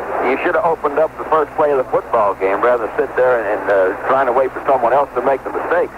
I think if you're going to play offensive football, you have to go out and take the bull by the horns and just go after it. Yeah. John James did a very good job after getting a low snap from center of getting the ball away. It was almost blocked by Philadelphia's Cleveland Franklin. It went out of bounds on the Philadelphia 40-yard line, and the Eagles get the ball for the second time in the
Wait, Osborne, the tight end, had carried Pridemore, the safety man, with him, and there was a pretty good rush on the quarterback.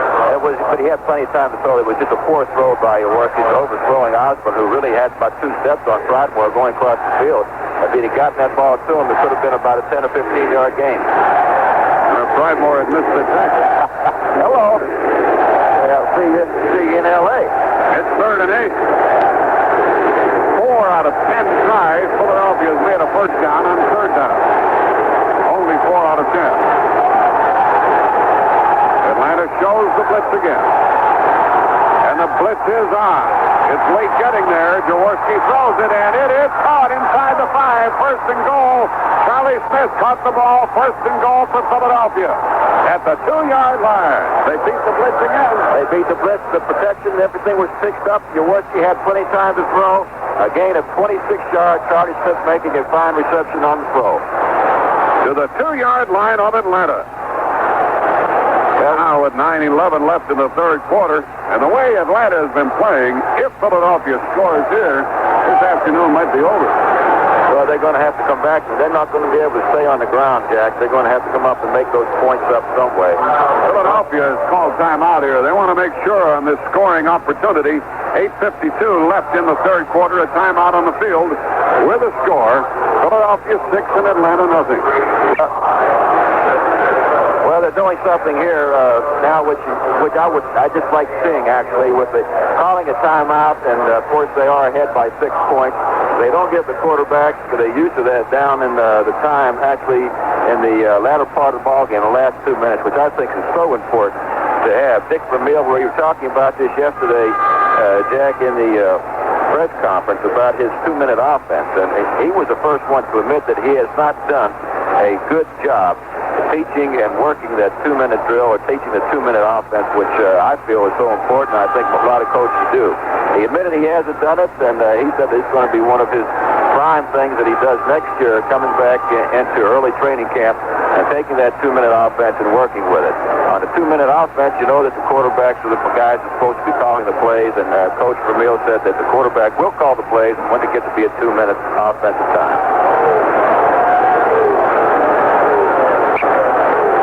First and goal for Philadelphia. They have marked the ball down at the 2-yard line of the Falcons. Don't forget, if Atlanta wins, they go to Dallas Saturday. If Philadelphia wins, they go to Los Angeles Sunday. And the other team, of course, to be considered, the Minnesota Vikings. A very tight formation. 2 tight ends. Carmichael is the wing back. Hogan and Montgomery in the the backfield. Jaworski gives to Montgomery, and he did not get in. He got down to about the 1. And it's going to be second down. In fact, he's inside the 1-yard line, right to the goal line. Clock running, 8:35 left in the third quarter. It certainly would help the Falcons' morale if they can hold the Philadelphians out of the end zone, but it's that short yardage to go. It's not quite likely with those type of backs the Eagles have. Carmichael was confused. He finally ends up on the wing on the right side. Second and goal. Jaworski gives the ball to Hogan. Hurdles. Did not get in. It'll be third and goal. He got just to the goal line. Tried to go up over the top, but couldn't do it. It's going to be third down. You know, when the ball is inches away from the goal line, by the time the center gets over the ball, the quarterback behind the center, a handoff to the running back, he's about 2.5 yards deep. That's right. Normally down this kind of a situation, you'd think they'd run that quarterback snake and let him snake it right on in there. Is that what you do right now? Well, I would. Yeah, I think, it's tough to keep a quarterback out. Actually, all he has to do is get up over top of the center's head. He's got 6 points, doesn't it? They'd have to settle for 3 if they don't get it here. Third and goal from the goal line for Philadelphia. Montgomery hurdles, got it. Touchdown. The ball came loose. A touchdown for Philadelphia. The ball came loose, but the touchdown had already been called, and Philadelphia leads 12-0. Atlanta argues about it, but it's obvious that they're unaware of the rule. If you have the ball and you break the plane, it's a TD. Doesn't make any difference what happens once the ball goes across the goal line, Jack. It's 6 points for the Philadelphia Eagles. The lead now 12-0, and we'll have the man who puts excitement into the extra point coming in to kick it. Michelle. A 1-yard plunge by Montgomery with 7:36 left in the third quarter. Shiro holds the ball, and the kick is good, and that makes the score 13-0, but a flag is down. The flag has been thrown. The rain has abated somewhat here. We got a holding call against Philadelphia. Holding against Philadelphia. They're going to have to kick it over from further back. They went 60 yards in 7 plays, and I'll say this for the Eagles. They earned it. They opened it up, didn't they? They did. Something we talked about in the first series of downs. They're going to have to open the game up, and they did. They started throwing the football, caught the Falcon defense again in a blitz. Fine protection, fine pickup by the offensive backs in the backfield, and of course the offensive line doing an extremely good job. Jaworski getting the football down in the corner to Charlie Smith. Now the kick will be 29 yards for the extra point. We seldom see holding on an extra point. We saw it then. Shira gets it down, and it is good. A line drive went knuckling through the goalpost. Looked like Hoyt Wilhelm. Oh, brother. You almost had to have the big glove to catch it with. 7:36 remaining in the third quarter, and now the score. Philadelphia 13 and Atlanta nothing. Let's take time out. Some other college notes. Georgia Tech football coach Pepper Rogers says running back Eddie Lee Ivory will miss Monday's Peach Bowl game against Purdue. Rogers says Ivory is not recovered from an ankle sprain suffered earlier this month. Ivory set a Georgia Tech rushing record this season with 1,562 yards. Taking Ivory's place for Tech in the Atlanta game will be Bucky Schamberger. And, of course, Ivory, earlier in the season against the Air Force Academy, has set an all-time NCAA rushing record for one game, well over 350 yards. Michigan coach Bo Schembechler expresses concern over a lack of healthy tailbacks for the Wolverines' upcoming Rose Bowl game against Southern California New Year's Day at Pasadena. Schembechler says none of our tailbacks are healthy. Harlan Huckabee is running number 3. Roosevelt Smith and Butch Woolfolk are 1 and 2. Huckabee missed the Ohio State game in November with a groin injury and a twisted left knee. If he doesn't start, that could hurt the ball club against the Trojans. Pearson, Strong, and Franklin wait for the kickoff from Mike Michelle. With Pearson in the middle. He ran one back, 100 yards for a touchdown against St. Louis last week. And he has averaged more than 26 yards per kick return. Michelle boots it. It's high. Rather deep, taken on the 3 by Pearson, up the middle to the 10, to the 15, to the 20, going left, breaks the tackle across the 25, and he's out of bounds at the 28-yard line of Atlanta.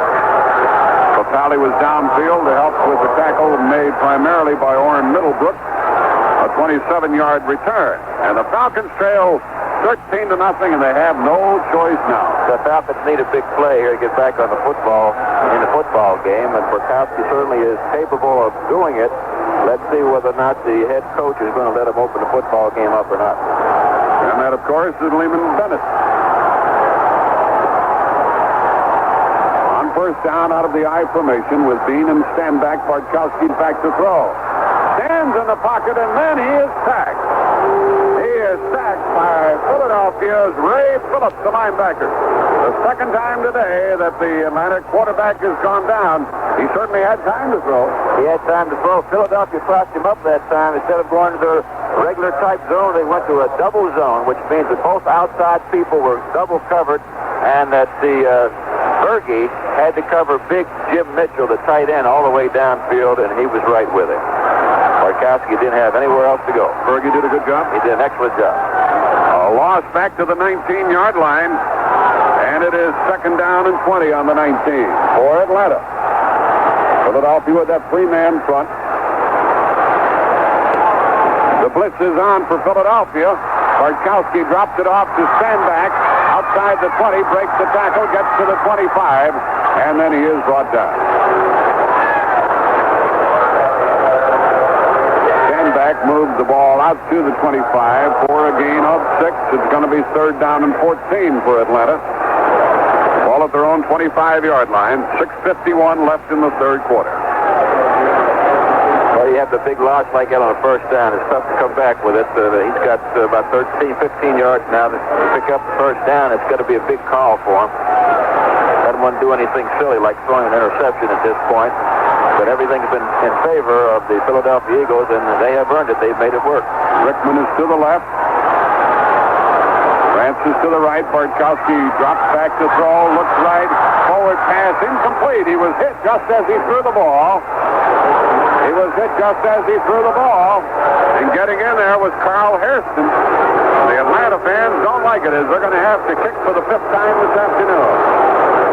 He's actually going to have to put 2 men on Harrison. If he's giving the offensive tackle that much of a problem, he's got to keep a fullback in there, a halfback in there, and just tell him to key on Harrison and help out that offensive tackle. Harrison has been in there 2 or 3 times and caused an awful lot of damage to that passing attack. And it's taken just a little bit longer for Burkowski to get rid of the football than what does for Jaworski. James kicks it to Shira. He takes it on the 37, runs left, flips, dives across the 40-yard line, and the Eagles will again have good field position after a 37-yard punt and a 4-yard return. 6:34 remaining here in the third quarter, and the Eagles will start from their own 42-yard line. There's a pause in the action with the score. Philadelphia Eagles 13, Atlanta nothing. Let's take time out. Football players at Boise State in Idaho are very unhappy with the sanctions taken against their school by the Big Sky Conference. The players have asked the Big Sky Council of Presidents to hold a special hearing in January. Boise State's football team has been penalized by the conference for an illegal scouting effort made by Coach Jim Kreiner. Under the sanctions, the team is now ineligible for conference championship play next season. Well, the Atlanta Falcons are going to have to start generating some sort of an offense, or this game is going to be over in a hurry. A long time since the Philadelphia Eagles have been in a playoff, and the first time ever for Atlanta. It has been the last time the Eagles were in 1960 when the Falcons' former coach Van Brophen was at the helm playing quarterback for them in Philadelphia. It's quite a band. They did quite a job at that time. I guess the last winning season was in 1966 when Baltimore Colts played them in the not overtime, but the second game playoff down in Philadelphia. And at that time, Sonny Jurgensen was the quarterback for the Philadelphia Eagles. Again, from all of us at CBS Radio, Merry Christmas, Happy Hanukkah to you and your family. Those of you listening across the country are on CBS Radio and overseas on American Forces Radio. First down, Philadelphia.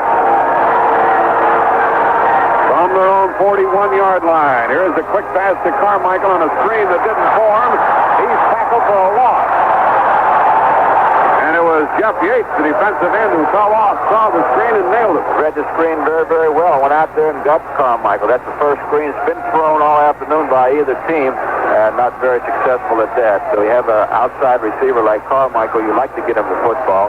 That is just one particular way in which you can get it without going downfield on a pass. Defensively, the Falcons, I think, are playing well. Jack, they just got caught in a blitz situation twice, and they've been taken advantage of by Jaworski from his 40, 2nd and 11, back to throw. Looks for Carmichael, hits him inside the 50-yard line, a first down Philadelphia to the 43-yard line of the Atlanta Falcons. Frank Reed had the tough job of bringing down the 6'8" Harold Carmichael, who weighs 225. They haven't used him very much today, but they're burning the Falcons with him now. Just a quick turn in on Ronald Lawrence, who is playing off Carmichael. He does have some pretty good speed, and Lawrence, with the bad footing out there in certain areas, has to be careful not to get too close on him. He goes right on by him. First down from the 43-yard line of the Eagles. Hogan and Montgomery in the I formation. Carmichael to the right. Charlie Smith is to the left. Now split backs, and a quick pass out here is incomplete. It was intended for the tight end. The wide receiver came in, and the tight end Osborne went out. But Jaworski's throw was off target. You see so many quarterbacks having difficulty with that little slant pass, John, and you did it so well. Is it difficult to throw? It's one of the more difficult passes to throw because it's at a difficult angle, especially the offensive receiver must take a step downfield to gain a little bit of ground and then give you a better target to throw at. If he doesn't do that, then you're throwing right over the defensive end and makes it quite difficult. How's Jaworski doing? He's 10 for 17 for 118 yards, 1 CD, no interception, so he's playing well. Second down and 10 from the 43 of Atlanta for the Eagles. Again, the long count. Jaworski, a quick drop. The pass to the tight end is caught, but for a gain only of about 4 yards. Pridemore, the safety man, was right on top of Osborne, and it's going to be 3rd and long for Philadelphia. Richard Osborne, a third-year man in his 4th year now, out of Texas A&M. Good size, 6'3", 230, but caught only 13 passes prior to today. Well, not extremely good pass receiver, but he's in there because of Prefley, who was out. Prefley's a much better pass receiver, and Osborne has been doing a creditable job, and they're happy they had someone to replace Prefley. 3rd down and 6 for the Eagles from the 38-yard line of Atlanta. Eagles leading 13-0. Jaworski back to throw outside and caught by Charlie Smith for a first down at the 29. An excellent catch by the backpedaling Charlie Smith. Well, I'll tell you what, Jack, if they're going to continue doing playing, they're going to have to the backs are going to have to get closer to these receivers and put a little bit more pressure on Jaworski. He's getting rid of the ball very, very quickly, and it makes it difficult for those defenders to stay off of a man that far. And if they're going to do that, they're going to have to play a little tighter. Smith so far has 5 catches for 73 yards. The big one was down on the 2-yard line again against the blitz. Pretty good drive for Philadelphia. 4:08 remaining in the 3rd quarter. We're at the 29-yard line of the Falcons now. On first down, Hogan carries the ball for one of the few times over the left side. 2 yards, maybe 3. Jeff Yates jammed it up. He's playing up front with Jim Daly, Mike Lewis, and Jeff Morrow, and Robert Pennywell, the middle linebacker, finished off the play. A gain of 2, 2nd and 8. I say if the Eagles get in here now, you'd hate to have Atlanta's chances, wouldn't you? I certainly would. They're going to have to throw the football, and they have not been very successful at it. Burkowski, as we mentioned, does not release the football as quickly as Jaworski does. He takes a little bit more time, and his defenders have been running a little deeper pattern. All right, the Eagles are now at the 27-yard line of Atlanta. 2nd down and 8. And Jaworski's back to throw. He looks, he throws it away. He throws it away over the sideline. He saw the double coverage on his tight end, Osborne, and simply threw it away as Jeff Morrow and Jeff Yates put the pressure on him. I said he put the pressure on him. They knocked him to the ground. That's pressure. That's pressure enough. Jaworski did the right thing. He concentrated primarily on the right side, and he could have come back and gone to Carmichael on the left side, who was open after the defensive back came up to pop him. 3rd down and 8. Eagles take Montgomery out. Carmichael and Smith are the wide receivers. Running now for the first time is Billy Campfield, the rookie out of Kansas. Campfield in the backfield. The give is to Hogan, and he ran by a tackler, gained about 1.5 yards, and was really driven back. So it is 4th down. Now, Michelle has very long range, but he is not consistent from way out. The line of scrimmage is the 25. 35 would be a 42-yard attempt, trying to make it 16-0. And even this would help seal the fate of Atlanta. Well, they're going to give him a shot at it. 42 yards. Michelle attempting it. Snap from center is high. Shira gets it down. The kick is going to be short and no good.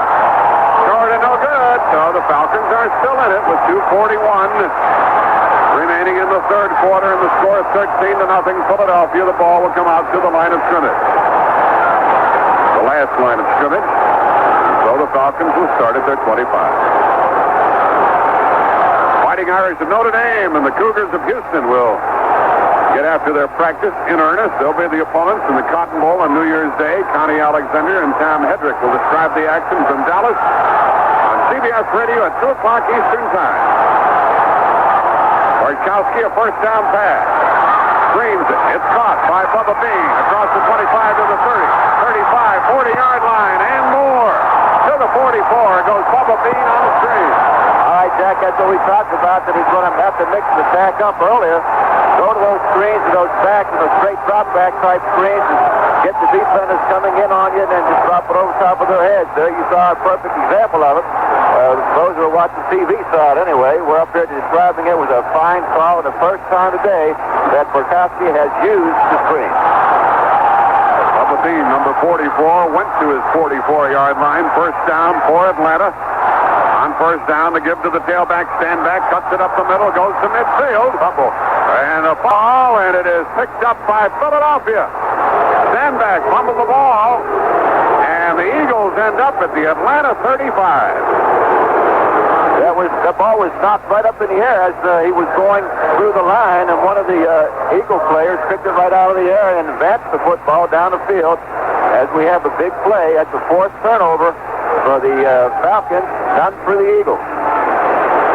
The Eagles end up on the Atlanta 35-yard line. Oh, just when it looked like the Falcons had a little momentum going for them with a screen pass, which moved out to their 44. Stand back on the very next play, fumble.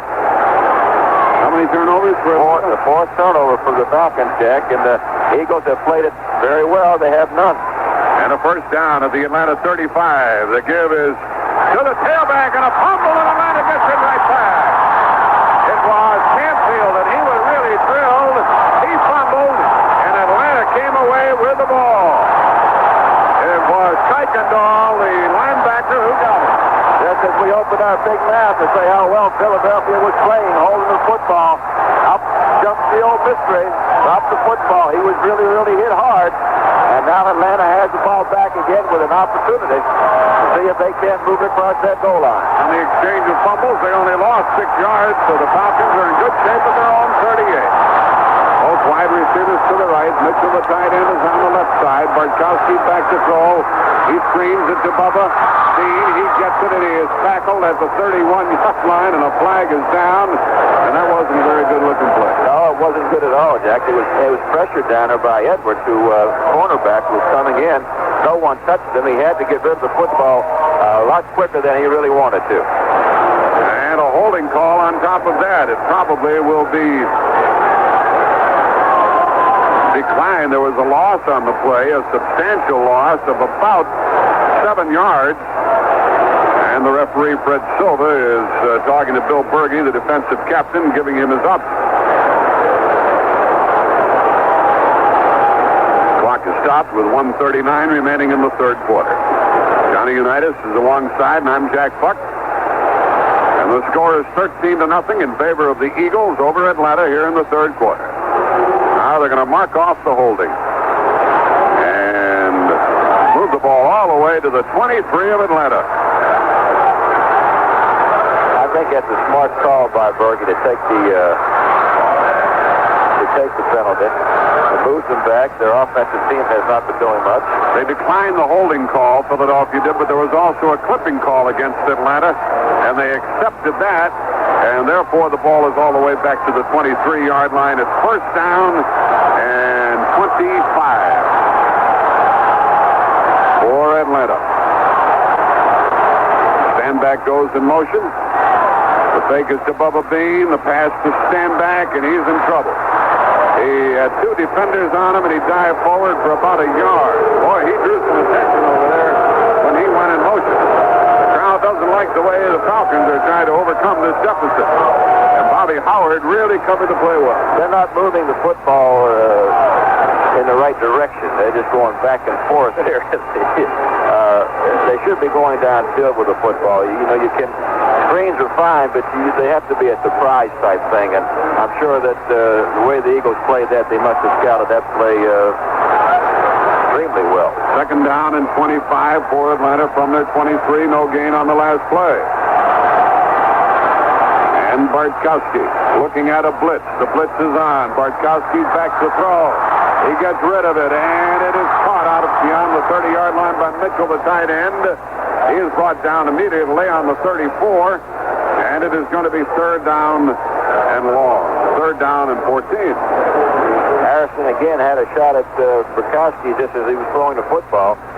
Steve was able to get it off, and Harrison popped him just as he was releasing it, so it was not a penalty, and he's taking his lumps this afternoon. Only 20 seconds remaining in the third quarter. The ball is at the Atlanta 35. The Falcons have it. It's third and 13. Rickman is to the left. Francis, the wide receiver, is flanked right. On third down, it's a four-man rush by Philadelphia.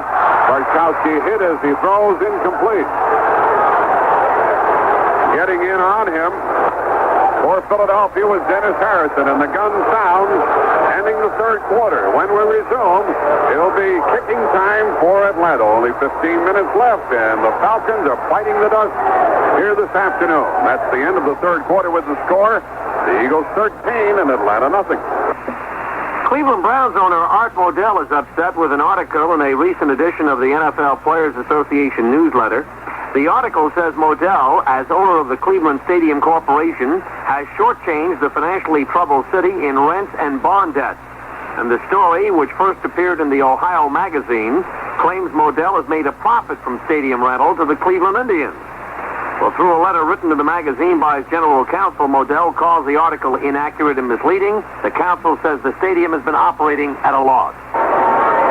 15 more minutes of football coming your way. The preceding message by the Education Commission of the state has been brought to you as a public service on behalf of the NFL. The beach ball is going to be played here tomorrow. That's Purdue and Georgia Tech. The playing field won't be in very good shape for the collegians, will it? They're going to have to get a helicopter down here and just kind of blow it dry, Jack, because they expect to have a good field, because it looks like this rain is here to stay for the evening. Scoring in that third quarter after a long pass to Charlie Smith set it up first and goal from the 2. Montgomery went over from 1 yard out for Philadelphia. Wilbert scoring the touchdown to make it 12-0. Despite a penalty, Michelle kicked the extra point, 13-0.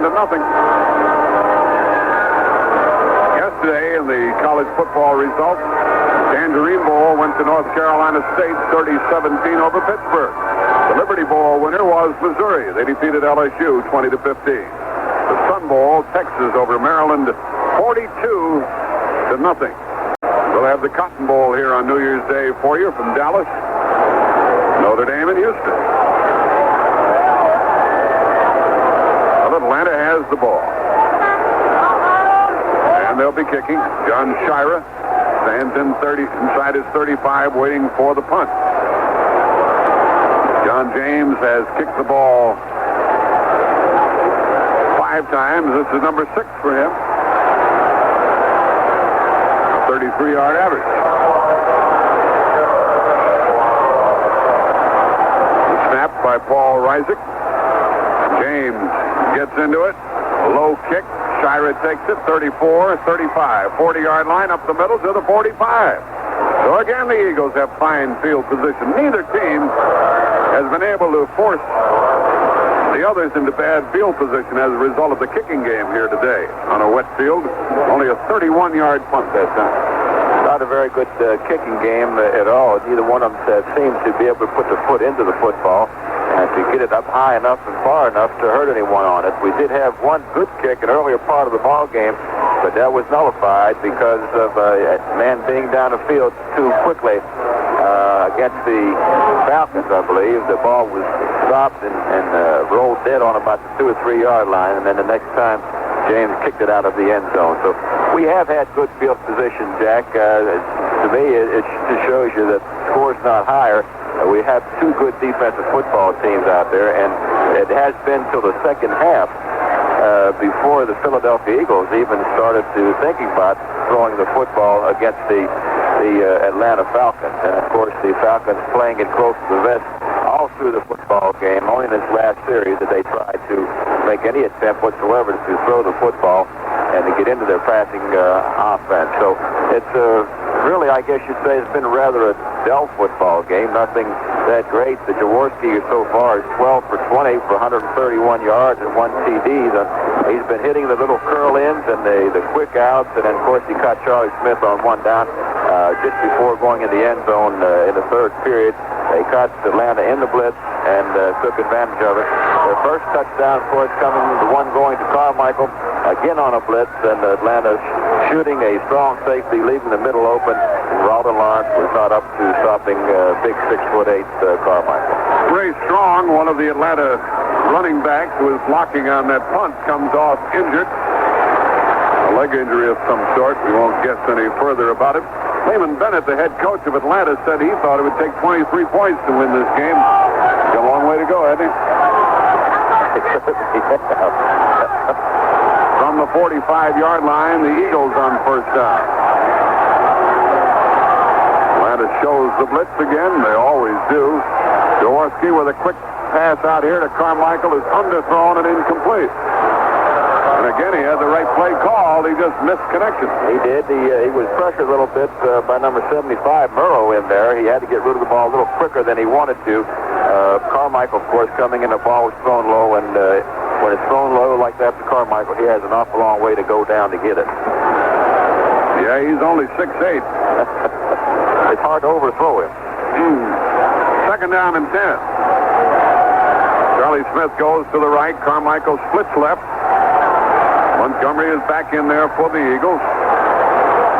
And on second down, Jaworski is back to throw. Swings it out to Montgomery, one-on-one, trying to get outside. He's tackled for a loss of 5 yards on the play. Frank Reed was looking him right in the eye and wouldn't turn him loose. No, he sure would. The footage is a little slippery down at this point, too, and Montgomery really tried to outmaneuver him, wasn't able to, and lost his footing. And the Falcons were up to the test. They stopped it for no gain. So it's third down and 15 from their own 40. Clock stopped, 14-18 remaining in the game. Eagles scored a touchdown in the first quarter, missed the extra point. They got a TD in the third, and they lead 13-0. They're going from our right to our left here in the final period of this game with 14 minutes remaining.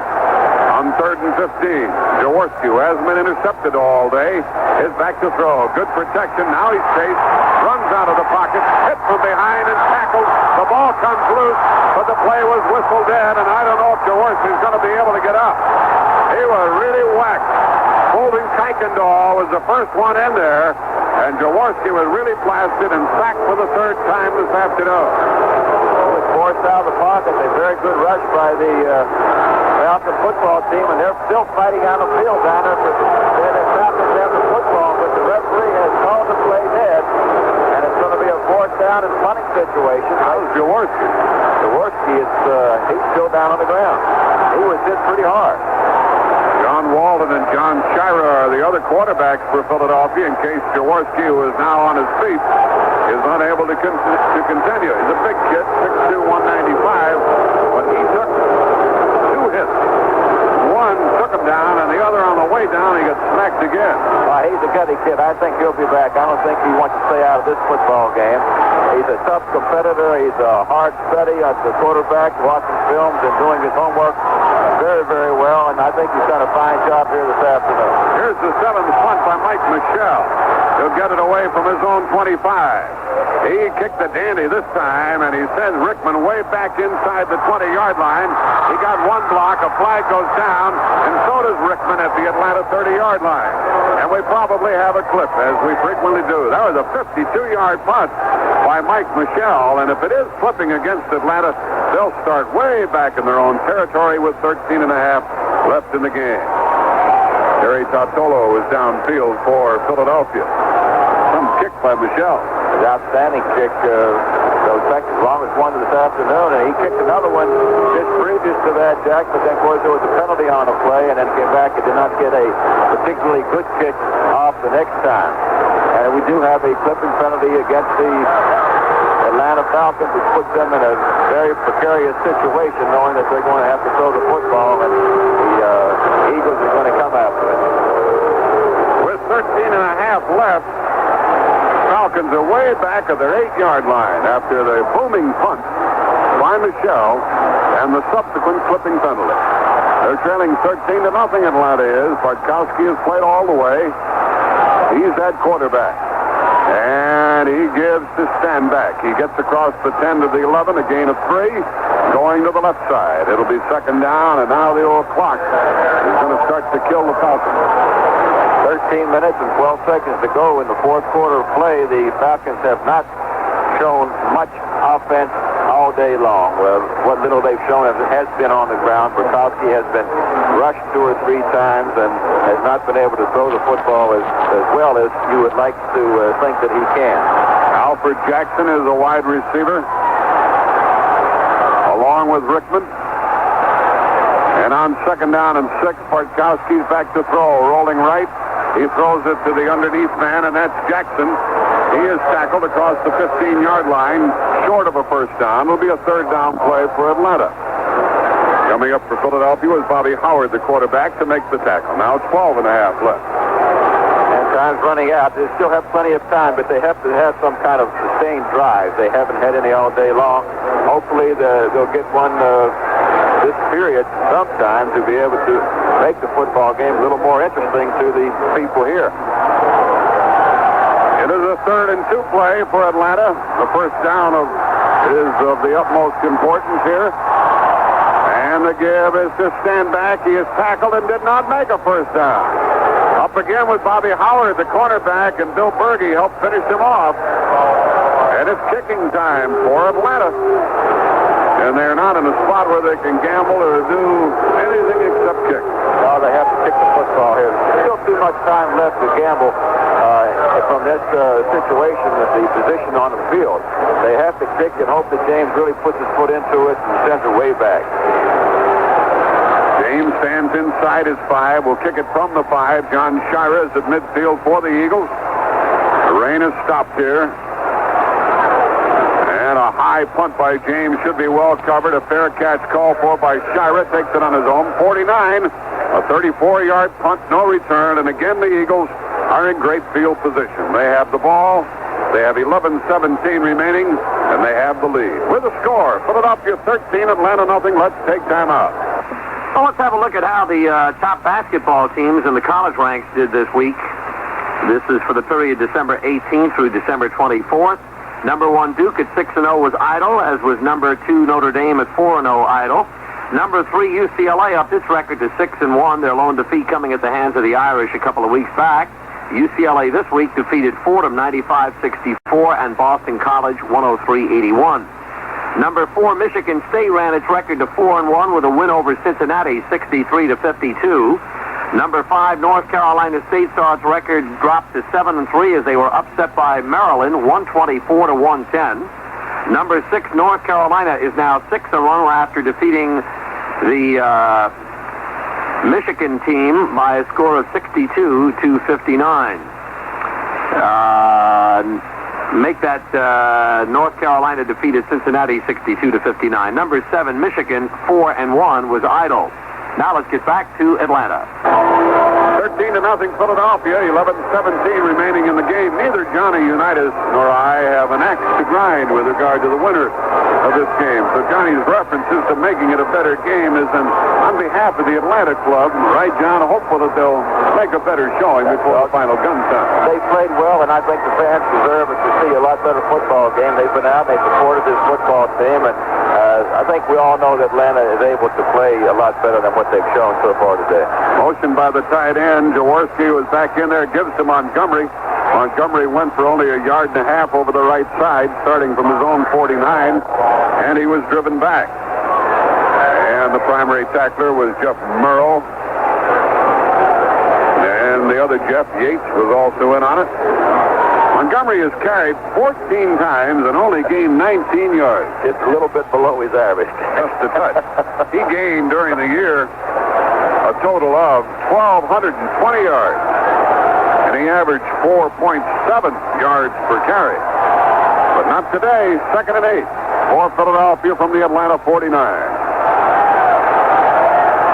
And Jaworski, not sitting on it, is back to throw. He looks, pops it over the middle, and it is incomplete.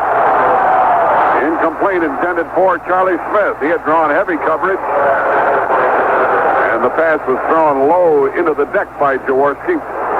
They're not sitting on it. The play calling is not ultra-conservative, but his throwing is conservative, John. He's not putting it up for grabs. That's right. He's throwing the ball well, and he's keeping the ball low when he had to. Charlie Smith that time was right on target. He was just low with the football. Let's pause 5 seconds for stations to identify themselves on the CBS Radio Network. This is the American Forces Radio and Television Service. 3rd and 8 Philadelphia from the Atlanta 49. Jaworski under a big rush, pops it off, and it is dropped incomplete at the 40-yard line. He had the right play call, threw it low, but Charlie Smith couldn't catch it, and now it's kicking time again for Mike Michel. Well, he read the blitz that time, Jack. He had as you mentioned, the right play call. He did not have the ball up where it should have been, however. Had he had it there, I'm sure it would have been a first down for the Philadelphia Eagles. He was reading the blitz very, very well, and they're changing the play at the line of scrimmage. I think he's doing an excellent job. A bad snap, but Michel did a dandy job. Scooped it up, punted it away, and a fair catch is called for by Rickman at his 12. What a good job by Michel. He did. He's made next shortstop someplace because he had to be to pick that football up. The 36-yard punt with no return. This has been a kick game. 10-14 remaining in the contest. The sun is coming out now. And there's a timeout on the field. With a score, Philadelphia 13, Atlanta nothing. Jack, as we mentioned, it hasn't been that good of a football game. The two big plays by the Philadelphia Eagles, of course, are on passes. One was for a touchdown to Carmichael. Charlie Smith coming up, making a fine catch on a fine throw by Jaworski, again against the blitz-type situation.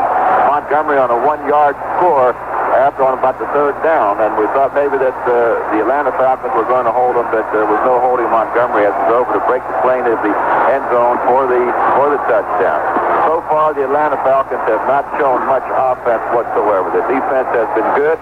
Bukowski is 11 for 20 for 96 yards and 1 interception.